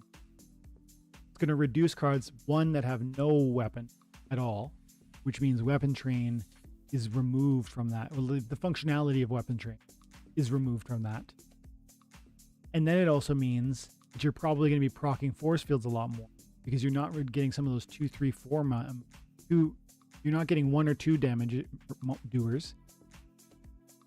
And if you're limited in if some cards are being removed, that means you have a greater probability of dropping some of those big damage doers, 4, 5, 6, etc. And that means the force field probably becomes even more functional and versatile and useful.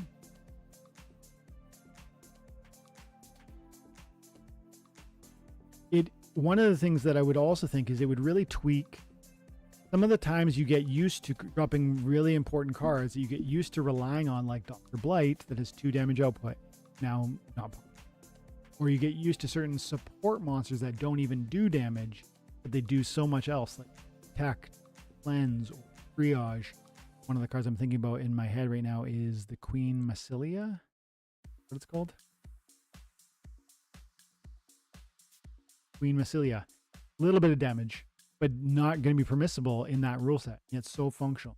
So anytime a rule set would be implemented that would radically transform what you can draw on and what you typically draw on, that's going to really impact play, which is cool.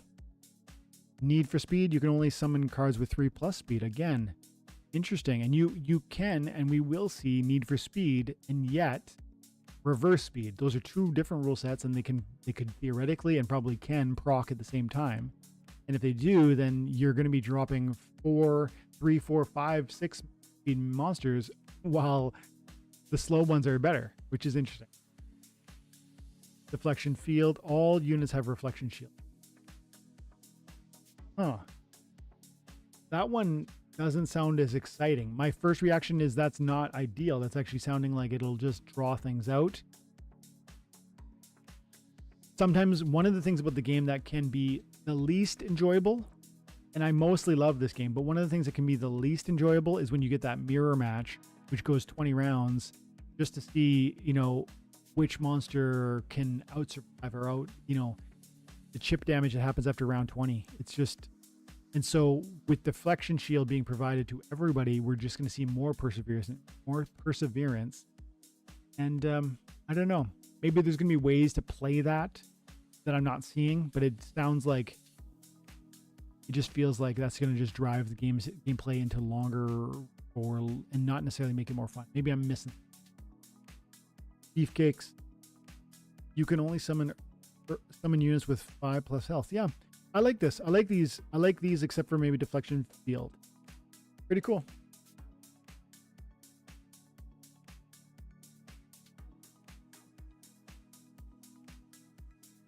Birds, bees, and trees.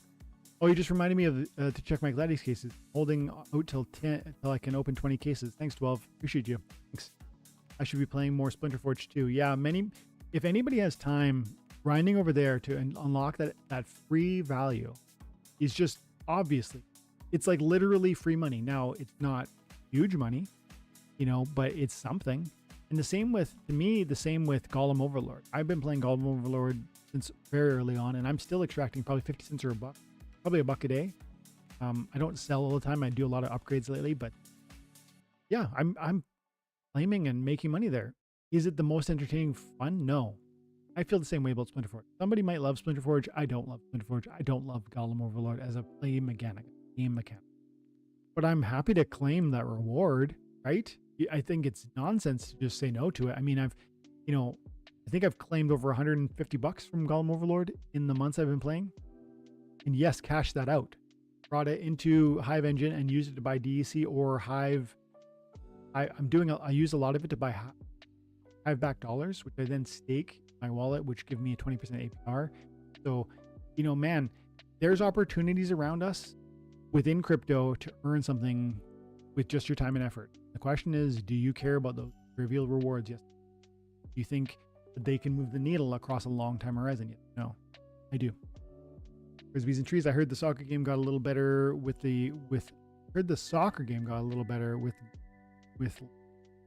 gameplay.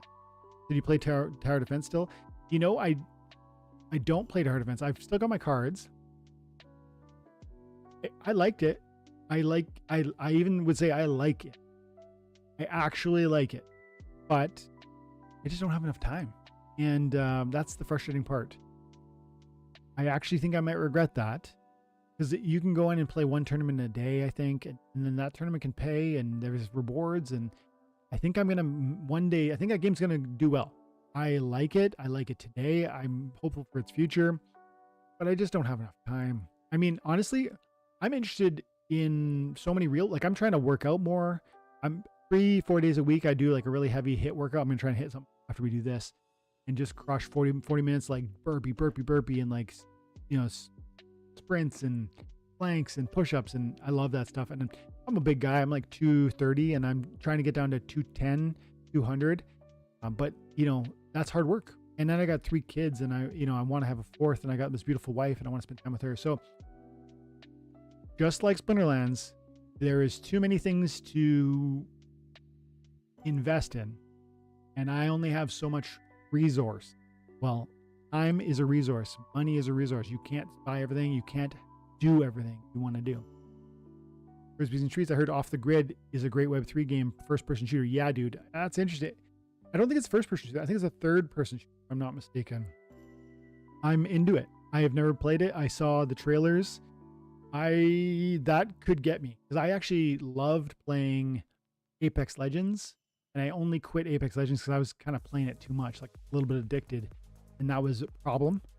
But man, yeah, I'm super interested in what I've heard from Off the Grid. Have you guys played it? I would love to even hear more from the community about that. If you guys are playing it, I don't think it's out yet, right? It's not out yet.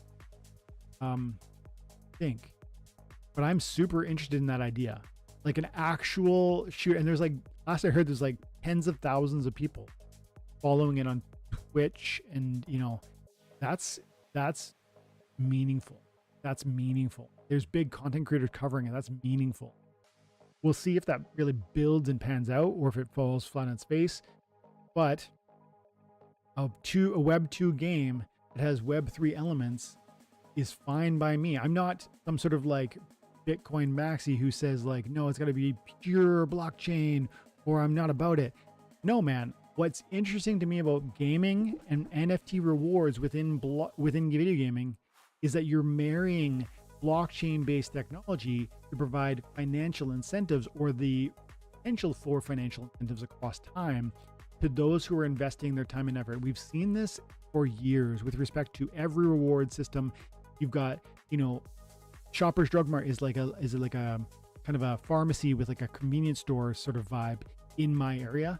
You go there and you get points. Those points add up, and you're just buying what you want. You're not going in there buying things you don't need.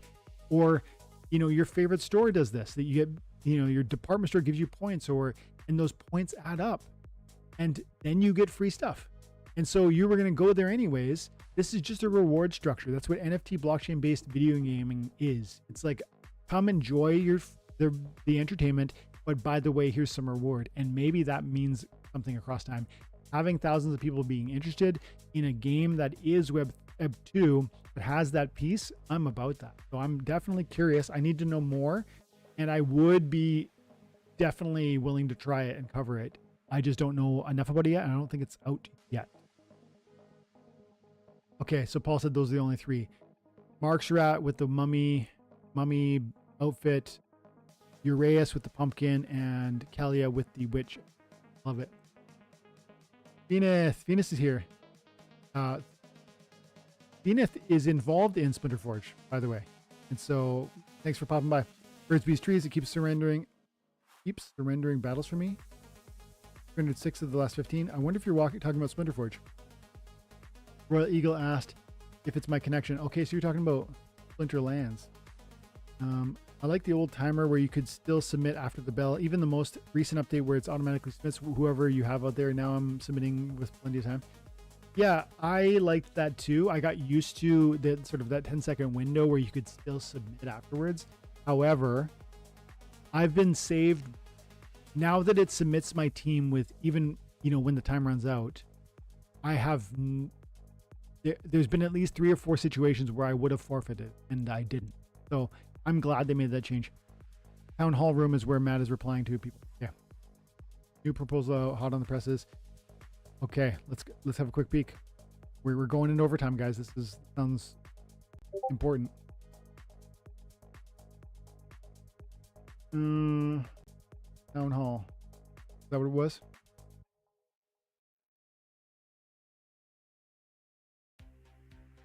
Yeah, town hall room. Town hall room.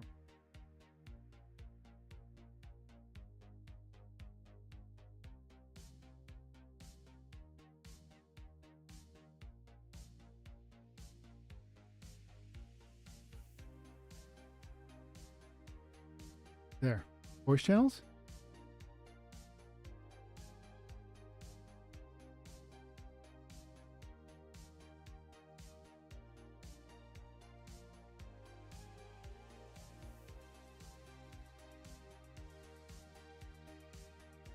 Oh, shut up.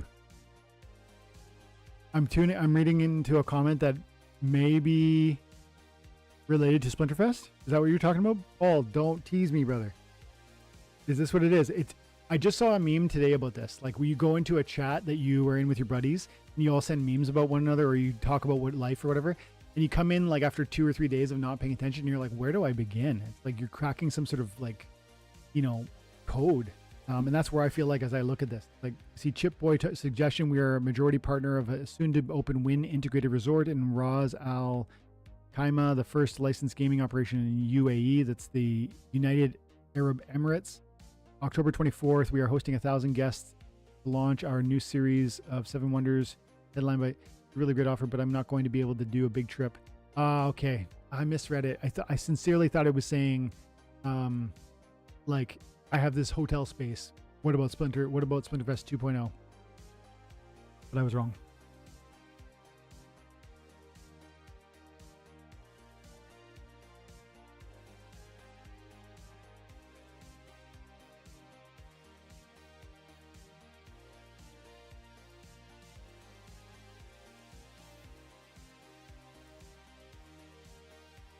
I wish there was like,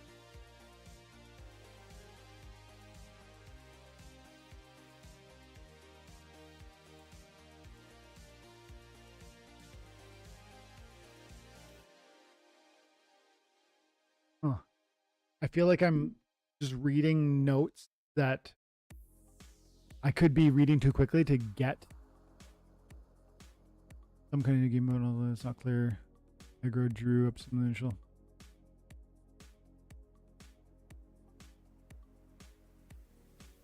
I don't know what I'm missing, and I feel like I'm just reading on stream. That's not good. Click on your Splex one. Props are in there. Okay. Splex. No, I want to go to main site. I can look at Peak Monsters too for pre-proposals, I think. Then proposals. Okay.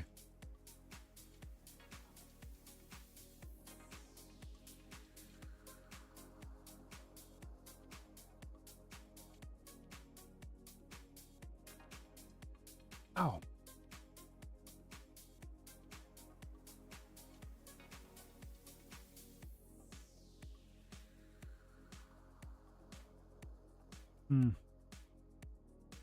Developer is planning to develop the next major card set. Enclave Arcana. Okay.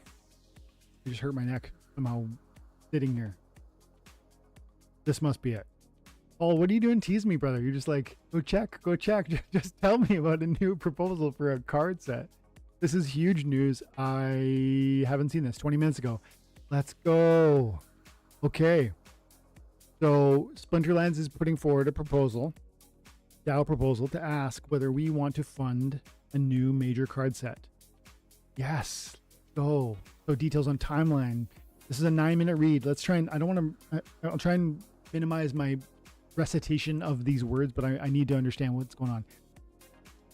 Splinterlands team would like to propose that the SPS DAO hire the company to develop the next major card set. The company is asking for 600 million DEC, which is what we paid for these promo cards. So far, so good there. Yes, so far. The second set, which I said Night Stalker is amazing. It is leading the way. We're getting to a place where it's probably going to be profitable, depending on the next issuances of those promo cards. But 600 million might be the right price, and it seems reasonable. Tokens paid upfront upon the approval of this proposal to cover the development, release, and operation of the cost, as well as a 50% revenue share. Okay. Yeah. See, this is the sort of thing that I would be more about. We talked earlier about different revenue sources for the team and what could we do for them to sort of see sort of regular income, ongoing income. This is the sort of thing that makes sense to me. The DAO funds the development, and of course we benefit when they succeed, but the team shares in that. I love this idea of we win together, we lose together. That's how I think about it. And so in the same vein as I've said before, I'd be happy to spend DAO funds to support the team. I also love the idea of the team benefiting from some of the successes, like the card, if the pack release, 50% revenue share makes a lot of sense. So it's called Conclave Arcana. It's a set that's expected to be completed by April of next year. Okay. So that's only 7 months away. February, March, April, 4. Yeah. 6-7 months away. That is expected to contain a similar number of cards as the Rebellion, which I think is 90. I think, with the card design, stats, etc., as well as other details not expressly specified in this or future proposals being determined by Splinterlands Company. So being determined by Splinterlands Company is the normal process. Yeah, I think that makes sense. I've heard recently, like, well, if the DAO is paying for things, we should have input on what the cards look like. I don't agree. Our input is, do we want to support the company and their vision and their team? That's our question. And by the way, if we try to invite 5,000 cooks into the kitchen, that's going to be a huge nightmare. So I like the team being in charge of the stats as per usual. Conclave packs. In addition to the standard booster packs, we plan to offer 3 types of packs for Conclave set. Interesting. First, the standard booster packs are planned to cost 4,000 DEC, yeah, or credits, with no bulk purchases. Good. And will contain a typical 5-card randomly selected set. Yeah, great. With the same chances of receiving card of each rarity. Yeah, okay, so that's normal. Legendary packs. The first new type of pack will be a legendary pack, which contains 5 cards, with one of those being guaranteed to be a legendary rarity. Interesting. This pack is planned to cost 24,000 DC. Hang on.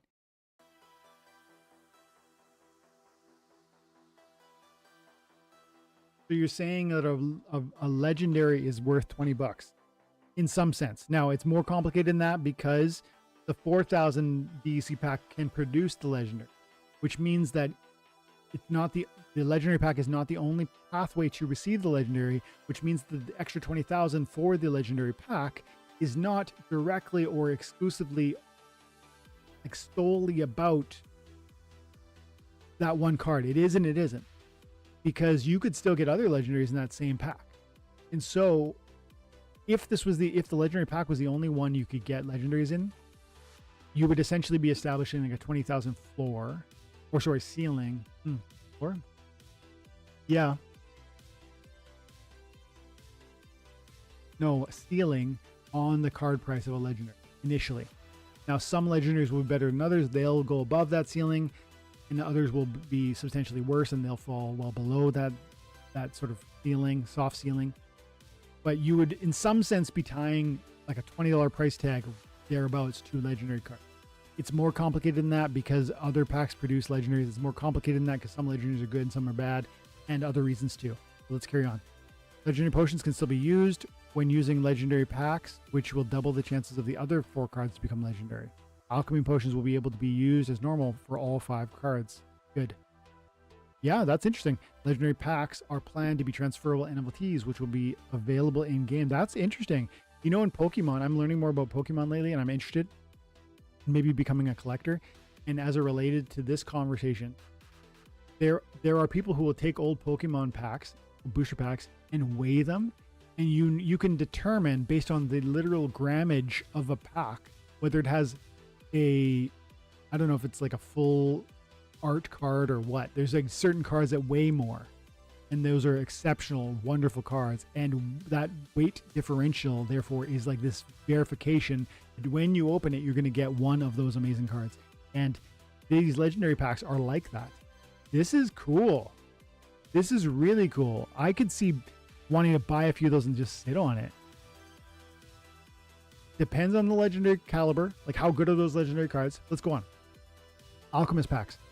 The second new type of pack will be an Alchemist pack, which, as you probably guess, will contain 5 cards, and one of those is guaranteed to be a gold foil. Pack is planned to be 12,000. I think that's less exciting. You know, gold foil common is not going to get too exciting. I don't know about these prices. I need to think about that more. Like, is 24,000 too low? Is 12,000 too high? I don't know yet. Will there be a big marketplace for the Alchemist packs? I kind of don't think so. But it's a guaranteed gold foil. I don't know. Well, and by the way, the market decides too. If they don't sell, that is indicative of it wasn't the best price, because the marketplace decides these things. Just the free market. Starter packs. Finally, a third new type of packs is planned to be a starter pack, which contains 25 cards from the Conclave Arcana set for 5,000 DEC or credits, And these packs only contain common, rare. Oh, shut up. This is an awesome idea. This is a friggin' awesome idea. These packs will only contain common and rare cards from the set and no gold foil cards. These cards, each card will have an 80% chance of being common and a 20% chance of being rare. That's an awesome idea. Potions will not be able to be used with starter packs. They do not contain legendary or gold foil cards. Dude, this is awesome for so many reasons. The starter packs are planned to be non-transferable with no limit on the number of available sales. Cool. As they will remain available for purchase in the in-game shop until the following major set is released. I love that. I love that. You want to play at a high level and you're not really caring about transferability? Do it. You want to play for limited financial investment? Do this. And of course, you still need to get those epics and those legendaries. But dude, of course, there's going to be a huge audience for this. I will pursue that dramatically. That is really interesting. You're getting 5 times the number of cards per pack for an extra 1,000 DC. I love that. I don't care that they're non-transferable because I'm not just here for days, weeks, months. I'm here to enjoy this game and the future trivial rewards it's going to pay me across a long time horizon. So I want the assets for as affordable a price as I can. Yes, I'll still need to go buy the epics and I will. Yes, I'll still need to buy the legendaries. I will. Promos, I will. But I think this is probably going to be a really sexy approach, something a lot of people are going to use. Starter packs are planned to be non-transferable. Please note that the company would purchase these starter packs from the DAO. I got to read this closely. We plan to include a starter pack for free with a spellbook purchase for new players. Yeah. Yes. Yes, yes, yes. In addition to the credits they receive to help them get started. Please note that the company would purchase these starter packs from the DAO with the company receiving 50% revenue each time a spellbook is purchased. That's awesome. I love that. This is really well thought out. This part in particular. I'm a little weary about the Alchemist packs with 12,000. Maybe you gold foil bugs will love that. Maybe, I don't know. Anybody out there like a huge gold foil card? Are you going to pay that price? Is that ring logical to you? I don't know. To me. And they finish by saying the goal of the starter packs is to provide a cheaper option for players to build up a large collection of less rare cards, which we expect will improve the experience of the new player. Yes, it will. It'll attract people. They'll be more interested. And by the way, it's bringing a little bit of flavor of Web 2, which we just talked about with respect to Off the Grid, and why that's, for me at least, a fine sort of... I don't want to even call it a sacrifice. This is a... Starter packs that are non-transferable, that are cheaper and give you more cards, are good for new players. And it is in some sense a little Web 2 nod of the hat or tip of the hat because they're non-transferable. But it's also this really great opportunity to wrap blockchain value, DC, which is getting paid to the team and to the DAO. I think it's a best of both worlds situation. Pre-sale and general sale. For the Conclave Arena set, there will be 5 million booster packs, 1 million Alchemist packs, 500,000 legendary packs, and they will be minted and available for sale in total. As noted above, there's planned to be no limit on the number of starter packs. That's really interesting. I love that, in fact. It means it has implications that we haven't talked about, and I need to say, if there's an unlimited starter pack set, it will mean that the commons and the rares from the regular booster packs are less valuable. I know that the starter packs are non-transferable and that those cards are non-transferable, but that still means a certain appetite for commons and rares will be substantially, meaningfully satisfied by the easy access, the cheap access provided by the starter packs. So if you want commons and rares, and if you're here for a long time, you're going to buy starter packs to get 5 times the number of cards for 1,000 more DEC. That then reduces your need and your part of the audience within Splinterlands to go out and buy commons and rares. So it means this set will have, for at least the 2 years that it's in circulation, a substantially lower price point on commons and rares than we might have seen with Rebellion. That's not necessarily, it's not a criticism, but I think it's an accurate statement of what will transpire with this approach. I still think the starter packs are worth that, let's say, implication. That consequence is fine in my mind, but it is a consequence we should expect. They go on to say 10% of each type of pack, 500,000 booster, 10,000, 100,000 alchemist, and 50,000 legendary will be made available in pre-sale phase, which will begin roughly 30 days before the set release. That's fun. Packs purchased during the pre-sale phase will not be opened until the Great General Sale. That's cool. I love pre-sales. They're fun. Any packs, I think that'll sell out so fast too, by the way. I think that'll be one of those where we'll have to tune in live and it happen. Any packs allocated to the pre-sale phase that are not sold will be burned. When the pre-sale phase ends, please note that the starter packs are not planned to be available in the pre-sale phase. That makes sense.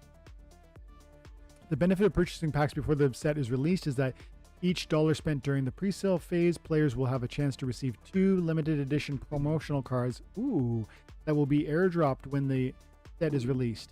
Additionally, there will be various leaderboard rewards for the players who purchase the most packs dollar value during the pre-sale. That's interesting. I don't know if that is congruent with the previous stated vision around, we're not trying to incentivize you to buy more packs than you want. I'm not sure if I'm saying that's a bad choice. I'm just kind of thinking out loud, about what this implies. We're saying we want you to buy more than you want in some sense, because we are giving incentive for you to buy more than you. The incentive is leaderboard prizes, promo cards that drop. Interesting though, and I'll have to think about that. I'll have to see what those promo cards look like, for instance. What leaderboard prizes are expected to include titles, limited edition promo cards, and design rights to 6 legendary. That would be so cool, dude. This is another piece. Like, I am very into getting an infidel card in this game, and I may need to do this. I may need to crack the piggy bank and just blow the lid off this one. I'm gonna need to think about that, but I would love to see an infidel card in this game.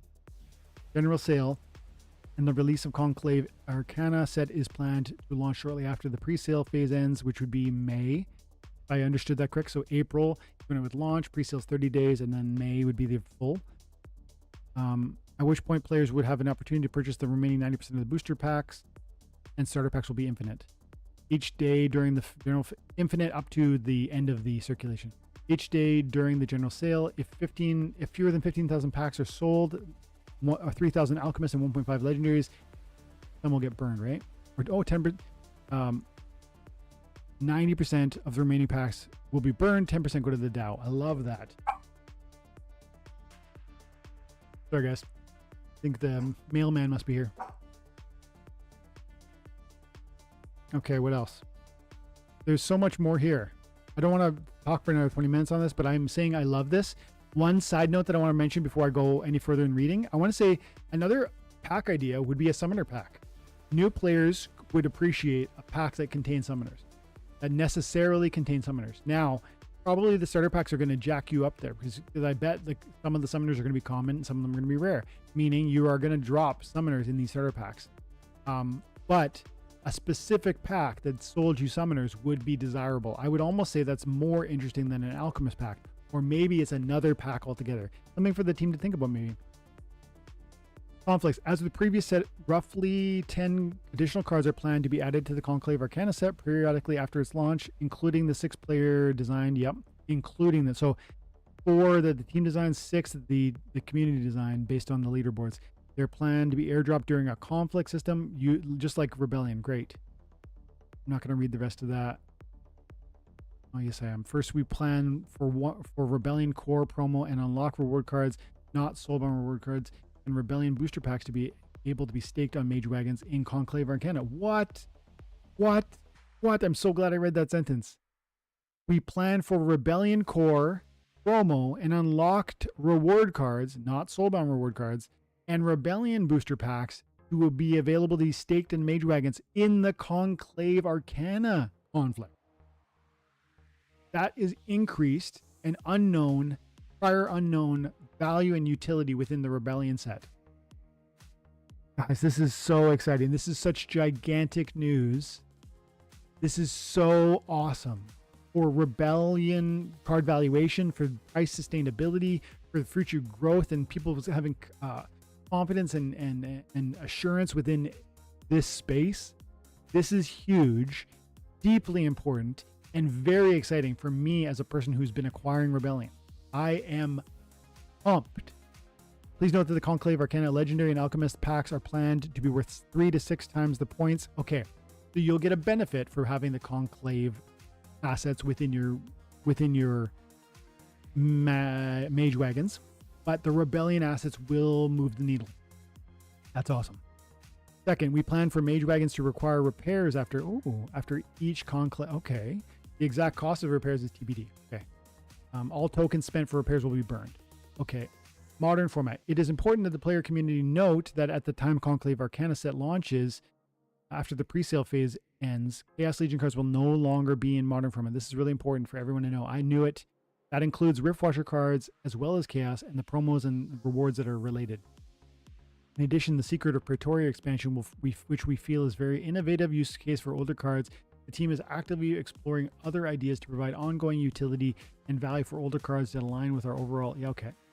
And finally, Rebellion mini set.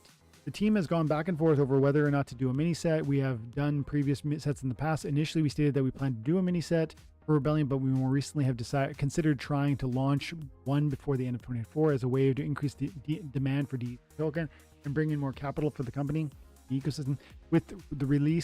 With recent expense reductions, we have made the relative success of the current Hall of Legends promo card, and assuming the DAO approves this proposal or similar one, to cover the development cost of the next major set, we believe that the best path forward for both the company and the community would be to skip the Rebellion mini set. I agree. Okay. If the SPS stakeholder community would instead prefer to do a Rebellion mini set later this year, I don't think they do. Then vote against this proposal. I don't think they will. I think this will pass with shining colors, and I think it's an amazing proposal. Additionally, proposals can be submitted subsequently. No, that's amazing. That's so exciting. Paul, thank you for telling me that was out there. So glad that I looked at that. Yeah, I wish it was a new Splinterfest. And you know what? If there is like a crazy bull market, looking at the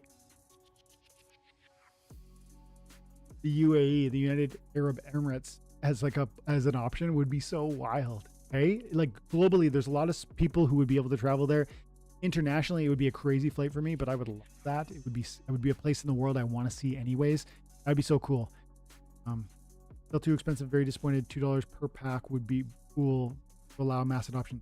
Dude, OSQ, look at that standard pack or whatever it was called, the beginner pack. That beginner pack, 25 cards, 5,000 DEC. You're talking $5 for 5 packs. That's $1 per pack. That's your answer, man. That's your answer. And that is going to appeal to that audience you're trying to fight for, you're trying to defend, you're trying to sort of open a door for. Because you want to see available assets and options for the sort of the new person who wants to get started and who's interested and who doesn't want to spend $5 or $4 a pack or $24 a pack. Yes, I get it.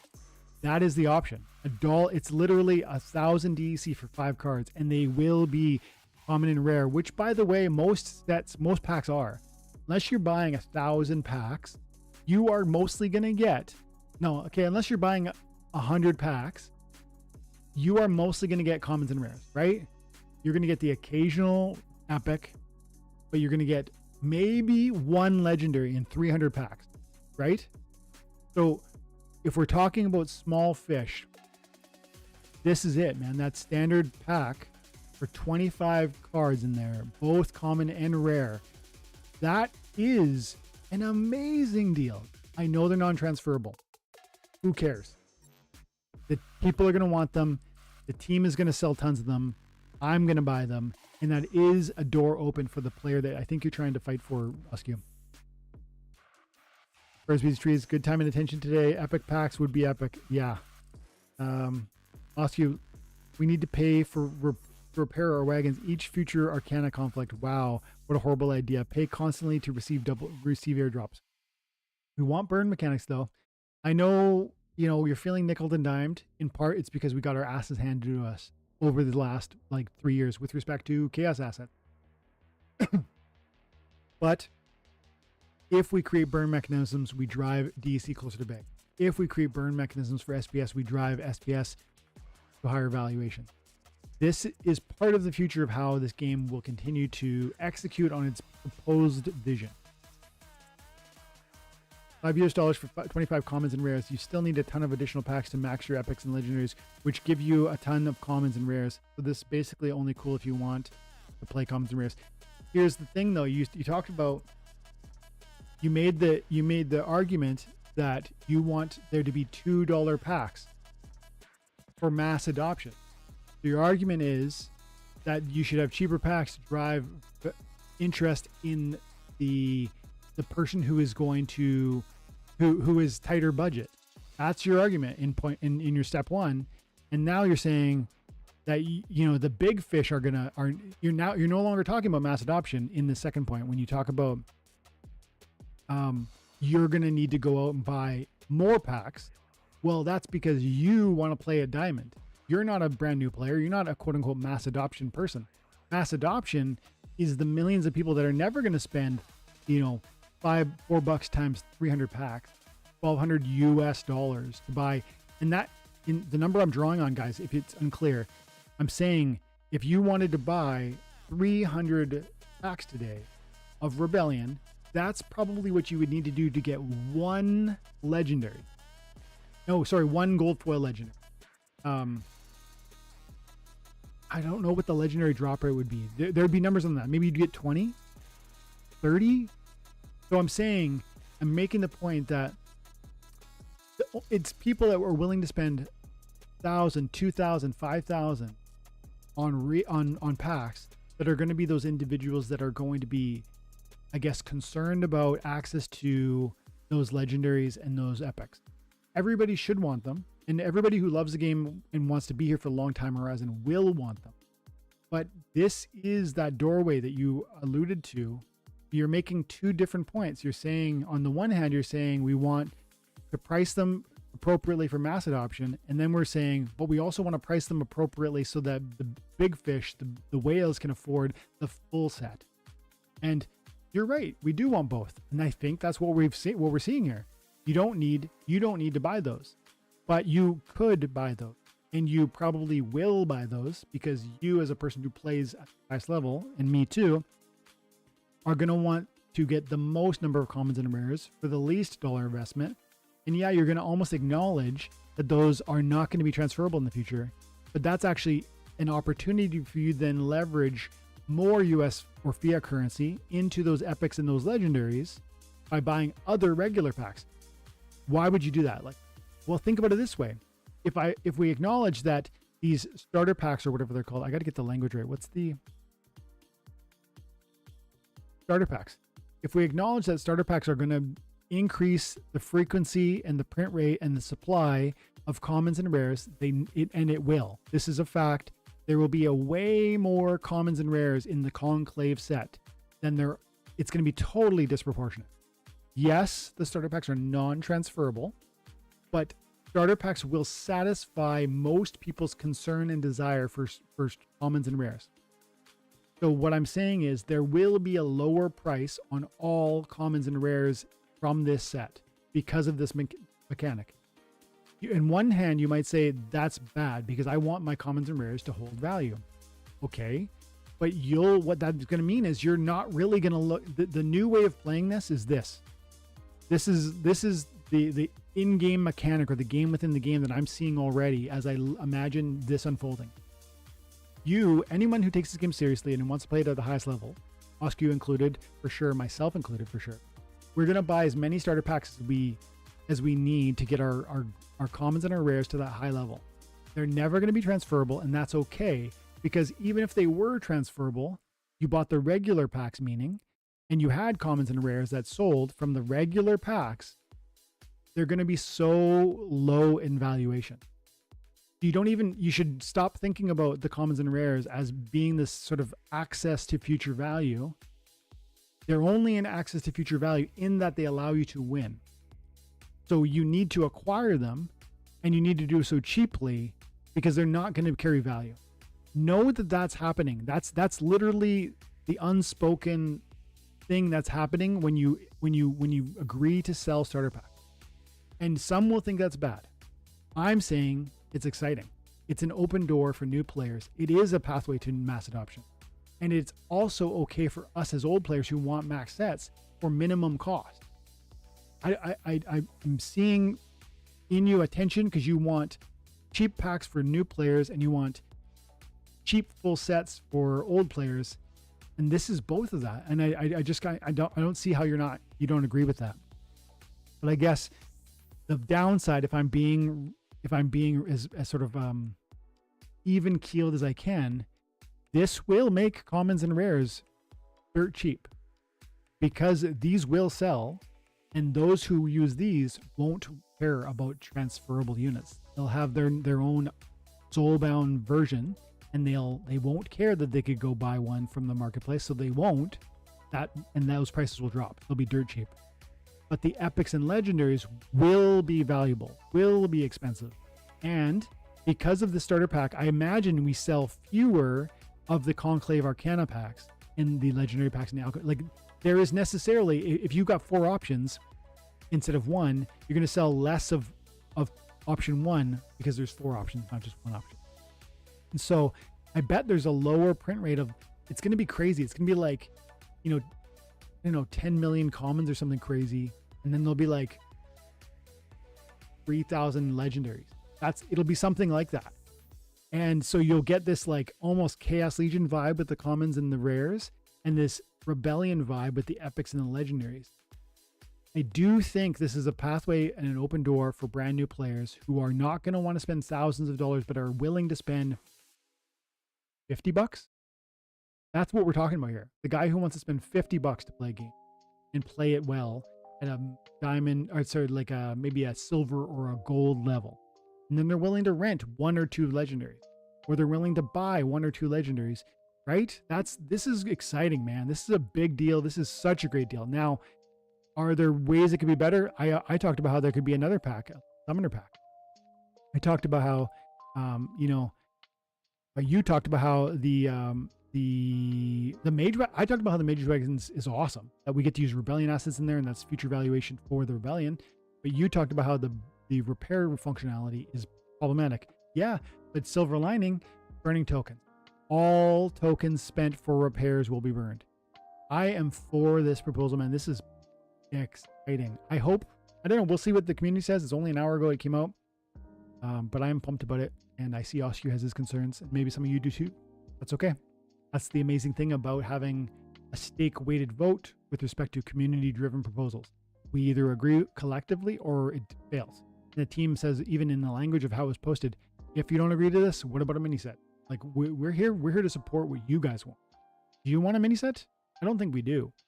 I think we want the main set, and I think this is one of the best pathways and sort of balances across sort of the multitude of options. What do you think?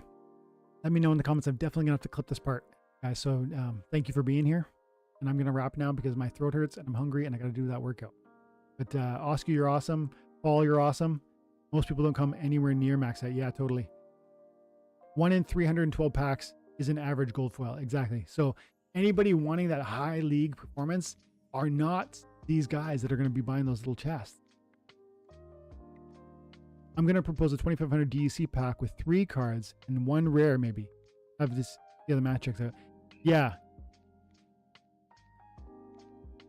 It said the pack is non-transferable, but the cards open would be transferable. I don't think so.